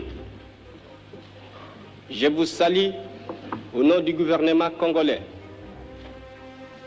À vous tous, mes amis, qui avez lutté sans relâche à nos côtés, je vous demande de faire de ce 30 juillet 1960 une date illustre que vous garderez ineffaçablement gravée dans vos cœurs, une date dont vous enseignerez avec fierté la signification à vos enfants, pour que ceux-ci, à leur tour, fassent connaître à leurs fils et à leurs petits-fils l'histoire glorieuse de notre lutte pour la liberté. Nous avons connu les ironies, les insultes, les coups que nous devions subir matin, midi et soir, parce que nous étions des nègres. Qui oubliera qu'à un noir, on disait tu, non certes comme à un ami, mais parce que les vous honorables étaient réservés aux seuls blancs. Il y a beaucoup souffert dans notre corps, dans notre esprit de l'oppression colonialiste. Nous vous le disons, tout cela est désormais fini. Now, King Baudouin, now this speech by Patrice Lumumba cost him his life. Was displeased with Lumumba's speech, and it marked a turning point that sealed Lumumba's fate. A few months after his ouster, Lumumba was assassinated with the assistance of the United States Central Intelligence Agency, CIA.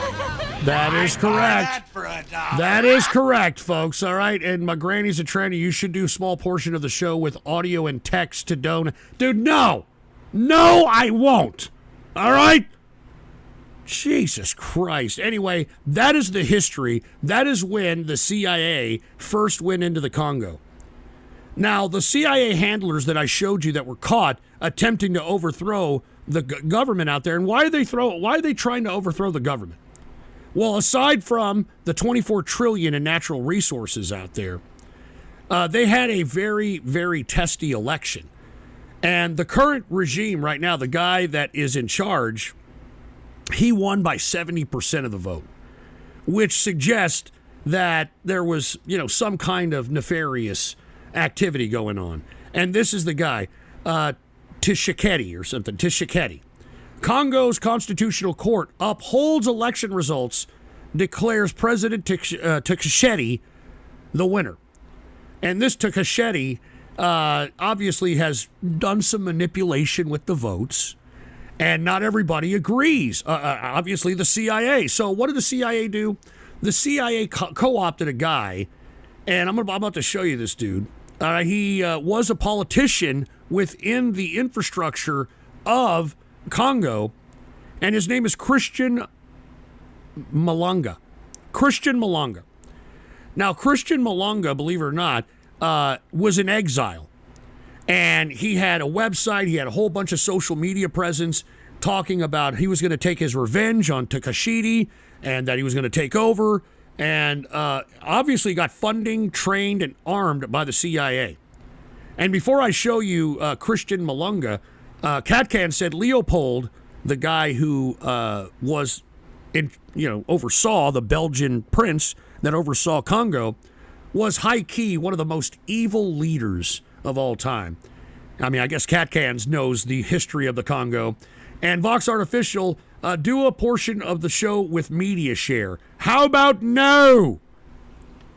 Anyway, during the actual taking over the palace, Christian Malunga and the CIA handlers actually aired this on Facebook and on Telegram and other places. Here's a little bit of it right here. All right, let me go ahead and picture this so everybody gets to view what the hell this is. Play it. That is Christian Malunga. Now, as you can see right here, this is a CIA operative. Take a look at the skull on the flap jacket. Take a look at the American flag. So what they're calling these guys now that were captured by the Congolese, they're calling these guys mercenaries. And that's what happens whenever you get busted in operation. CIA doesn't know who the fuck you are. All right, so this was CIA. Now, one thing that I notice here is that they have obviously breached the presidential palace. What are they fucking doing standing around over there? Go inside the building, man. Secure the fucking location.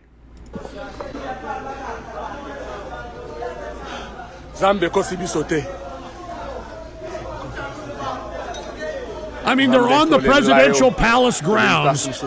Go in and secure the building. What are you fucking standing around for? Tolelio Nzambe. Tozobeta. Tolelio Nzambe. Zaire yango Nzambe. Tosengi mupayate tosengi yo papa. Tosengi yo. They're just standing around. They're just standing around. I mean, dude, let me tell you something right now. I mean, if you have made a commitment that you're going to overthrow a government, then you're not supposed to be standing around taking selfies, dude. Tactique militaire na biso teke tozo gagner longo eza parce longisi biso. Nzambo longisi biso. Nzambo za solo. Nzambo kosa ate. Nzambo longisi biso. Nzambo longisi biso. Biso asola tolembi. Tolembi ba politicien bandoki oyo. Tolembi. Tolembi. Tolembi. I mean, what are y'all doing? Do something, man. I mean, I get it. Secure the perimeter, but go inside the building. Fucking secure the building. Eliminate any opposition. That's how these fucking idiots got taken over. All right? These idiots were standing around, and the Congolese army came in and cleaned their fucking clocks. Tolembi. Tolembi. I mean, look at them. They're just dancing. Tolembi. What are y'all doing? Dude, let me tell you something. The CIA handlers that got busted, they deserve to get busted. This is ridiculous. This is ridiculous. DEI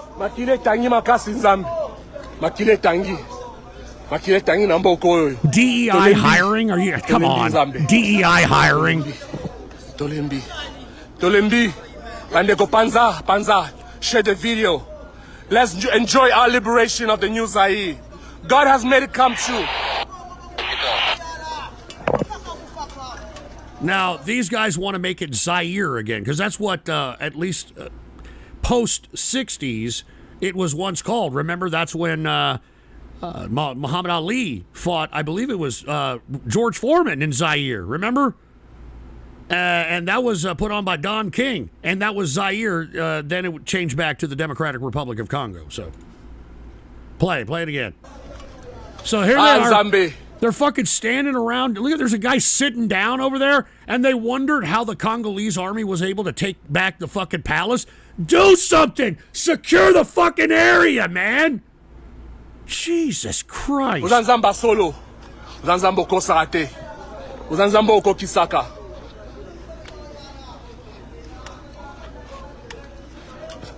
Anyway, they're just standing around. And there's There's the CIA operative back there, and there's another one.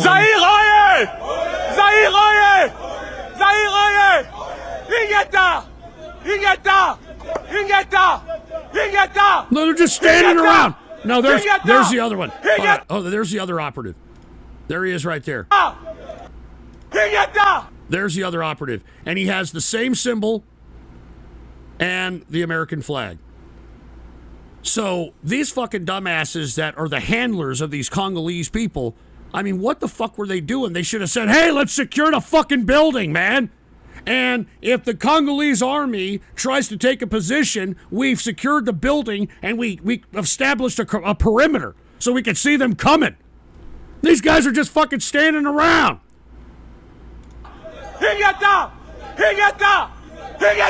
Another operative. Another operative right there.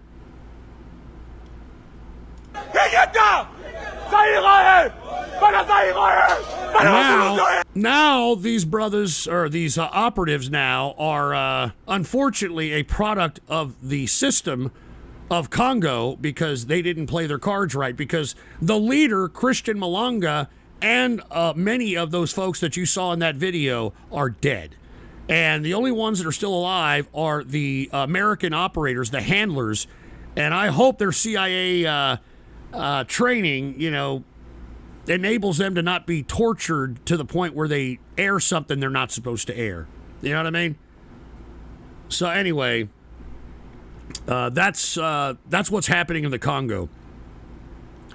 Now, one more thing I do want to cover is the International Criminal Court, believe it or not, put out a warrant for Hamas and Benjamin Netanyahu for war crimes over the October 7th thing in Gaza. Now, this is unbelievable because I didn't think that the International Criminal Court was even going to go there. I didn't even think they were going to go there, but this prosecutor, this guy right here, obviously thinks he has a case to be able to build in the International Criminal Court. And the irony of Israel, or at least Benjamin Netanyahu, being served with this arrest warrant by the International Criminal Court is that, believe it or not, they were actually going to host this guy in Israel in a couple of days, believe it or not. Take a look at this. Israel was preparing to host the International Criminal Court chief prosecutor and was taken completely by surprise by arrest warrant bid. So, I mean, does this suggest that the Israelis were going to allow him to come in with his people, and that they were going to arrest Benjamin Netanyahu, and the Israeli people were just going to allow them to do that? I mean, this is very interesting. And by the way, folks, this is the reason why the United States doesn't acknowledge the International Criminal Court. Because who is the International Criminal Court to be suggesting what is or what isn't war crimes, for Christ's sake? I mean, you know what I'm saying? I mean, they could be saying anything is war crimes. I'd buy that. All right, even if it's, for political reasons, like international political reasons and that sort of thing. So, once again, Benjamin Netanyahu caught completely by surprise with this arrest warrant. They were actually going to host this fucking guy. The prosecutor, the chief prosecutor, they were going to host this guy. Unbelievable. I'm telling you, sometimes life is stranger than art. Put the PC shot on. We got Kits Does a Flip. You're going to go to Totally Useless News. Here's a story to discuss for you for the end. Those wacky Germans. All right, well, I'll take a look at it, all right? But anyway, Benjamin Netanyahu has got a little bit to worry about because, I mean, if Interpol or the International Criminal Court gets a hold of him like they did with Pinochet, I mean, there's nothing he can do about it. He's going to have to stand trial, and it's going to be humiliating. And he's got nobody to blame but himself, because even I was taken back by the audacity and the aggression that Benjamin Netanyahu was given authority to the IDF to pull when it comes to taking control of the Gaza situation. But hey, hindsight is 20/20, right? Anyway, let's go ahead and I guess we'll go ahead and get to Totally Useless News, all right? And this right here, I don't think it's totally useless, but I think it deserves to be said. Now, we did talk about how China did sanction Boeing, right? Well, Boeing is having a very, very fucked up situation with their new, was it 747 planes or 737 planes? These things are literally falling apart in midair, and there's been whistleblowers that have come out that have tried to talk against the incompetence of the company and have ended up dead. They've ended up dead, and the latest whistleblower fears for their safety after colleagues, quote, sudden deaths. I'm always looking to make sure nobody's following me. Well, let me tell you, the reason why people are getting eliminated is because Boeing, I mean, there's billions and billions of dollars at stake. Billions of dollars. And these whistleblowers could prevent those billions of dollars from being made, and there is a lot of vested interest, not just at the corporate level, at the stock level, at the job level, every single level of this billions and billions of dollars that this company generates. There's a vested interest in making sure that continues going. Nobody wants to get laid off. Nobody wants to get fired. Nobody wants offshoots of the company being closed, factories being... Nobody wants this shit. So that's why when these people are conveniently suicided, nobody says anything about it. Because everybody has a vested interest in making sure that, you know, the company keeps going, the company keeps making money, people keep getting paid. So always remember that when you're a whistleblower to a corporation and a government as well, because there's a vested interest there. But, I mean, when you're dipping into somebody's pocket, you better make sure that you're very, very secure, because if not, there's a vested interest in making sure that you're no longer around to say what you're going to say. All right? And Kits does a flip, hooked it up with another article here. Let's take a look at this. Put the PC shot on. This is courtesy of Kits Does a Flip. German politician's video of licking public toilet goes viral. What the fuck? Martin Neumeyer, German politician, filmed himself licking public toilets of a railway station, as confirmed by the local media reports. The Free Democratic Party candidate for the district of Oslab was seen putting his face inside a toilet and licking the toiletries, including a brush present there, according to Times Now. Is this this is him, huh? This is him? Oh, we got to see this. A German politician is under fire after he was seen licking public toilets in a series of inappropriate videos. German politicians public facilities, claiming it was part of his punishment. It's unclear what the punishment was for. Shared no further details. 2 other disturbing videos of the politician have since been removed. I just want to tell you, this guy is Aryan white. I'm just saying, I know everybody talks shit when I highlight this. I'm just saying I'm tired of hearing white genocide when this is what is happening right now to white males, all right? This is what's happening to white males. And this is in the motherland over there in Germany, for Christ's sake. Unbelievable. White genocide, by the way. Anyway, folks, that concludes the True Capitalist Radio Show. I certainly did not want it to go 2 hours and 47 minutes. I usually just want to go and make this thing about 2 hours and get the hell out of here. But unfortunately, I had a bunch of troll terrorist scumbags that were out here making the whole show's life miserable, for Christ's sake. So anyway, when I don't know what I'm going to do tomorrow. I had a plan of doing a ghost show tomorrow, but after the troll terrorists conducted themselves in the scumbaggery that they have conducted themselves here, I don't know about that shit.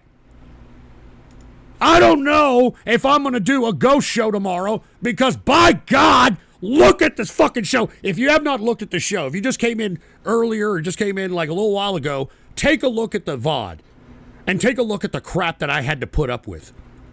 And, you know, I thought I had a deal with you pricks. I thought I had a deal with you ghost show trolls, you know? I've been giving you some great shows. I've given you 2 movie nights at the end of the fucking show, all right? By the way, badass movies, all right? We watched Hollywood Nights, boomer movie that the kids liked, these young kids liked, the fucking 20-somethings liked. My Granny's a Tranny. Great show today. Been out of the inner circle for a while. do anything good. Oh, gee. Dude, shut up, all right? Just shut up. And we've got Vox Artificial with a Rumble rant. Do a ghost show anyway, Dad. Well, I'll see, man. My voice is starting to go out because I was screaming at you fucking people. All right? So let's see how my voice pans out for tomorrow. But I'll tell you, I'm not in the mood for this. All right? I'm not in the mood to be fucking be treated like this on a serious platform like True Capitalist Radio. This is for serious goddamn content. Don't you people understand that? This show is as serious as a heart attack. And you people are treating it like it's a big fucking joke. You know that? You people are treating it like it's a joke. So you know what? D-Live is the only fucking chat that wasn't shit talking. So you know what I'm going to do? I'm going to reward them with some lemons right now, all right? I'm putting 1,500 lemons in the damn treasure chest right now. All right? Put it in the treasure chest. And I'm going to release those lemons here shortly. But I do want to say, cheers to all the True Capitalist Radio listeners out there, all right? I'm trying to make this damn show text-to-speech free, all right? So if you appreciate the content, I would strongly urge you to come and become a True Capitalist Radio member. All you got to do is go to buymeacoffee.com/GhostPolitics. And we've got 2 tiers, all right? $10, $25. The $25 one gives you a free autograph. This will give you all the exclusives at $10 a month. So, once again, if you'd like to keep this text-to-speech free, all right, consider becoming a member. As a matter of fact, I'm going to be in the True Capitalist member chat room here in about 30 minutes. I got to go chill for a second, you know, have a smoke or something, maybe start drinking beer or some shit. But I will be in the True Capitalist Radio Show chat room. What is this? My granny's a tranny. I fell asleep watching the show today. Not enough capital. What are you fucking talking about, you stupid moron? Shut up! Anyway, and folks, we do have merch as well. If you want some True Capitalist Radio merch, all you got to do is type in your browser right now, ghost.market. All right, ghost.market. And cheers to everybody out there who is buying merch, man. All right, cheers to all of you. All right, with that being said, let me go ahead and release some lemons to the folks that are in D-Live who are actually conducting themselves like actual adults, all right? So once again, I'm going to release the lemons, and we're going to release them in 5, 4, 3, 2, 1. Let's go ahead and release the lemons for everybody out there in D-Live. Anyway, folks, I think we're going to try to do another True Capitalist Radio show on Thursday. So if you like the show, follow me on Twitter, all right? And as a matter of fact, that's probably the best. And Twinkle Tart is now a member and said Devious Dave has chlamydia. What's up with Twinkle Tart and Devious Dave over there at Rumble, man? You know what I mean? What's going on there, Twinkle Tart? Now that you're a member, hopefully you can talk here in about 30 minutes in voice chat, because I'm going to be voice chatting over there at the True Capitalist Radio membership room. So anybody who's a True Capitalist member wants to kick back, have a few drinks with me, and chill, by God, become a member of the True Capitalist Membership Radio Show, all right?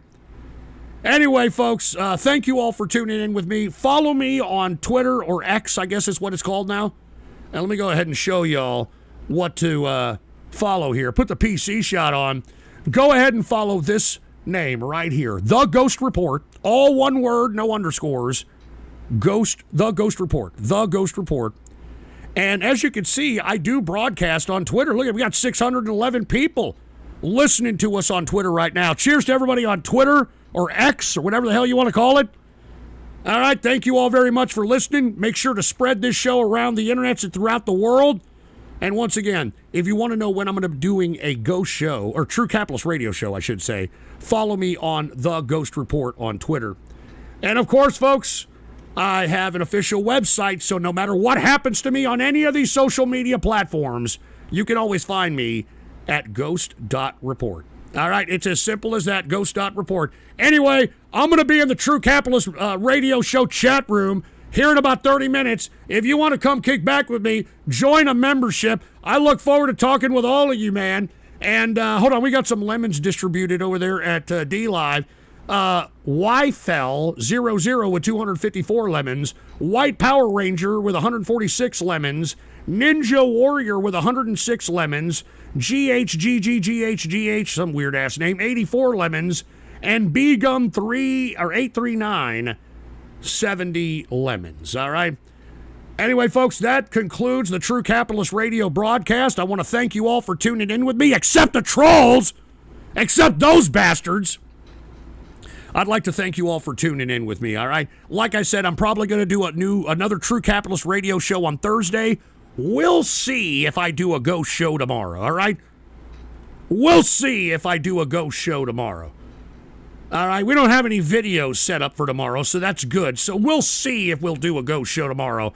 Anyway, folks, thank you all for tuning in with me. Long live the capitalist army. And until next time, I'm out of here.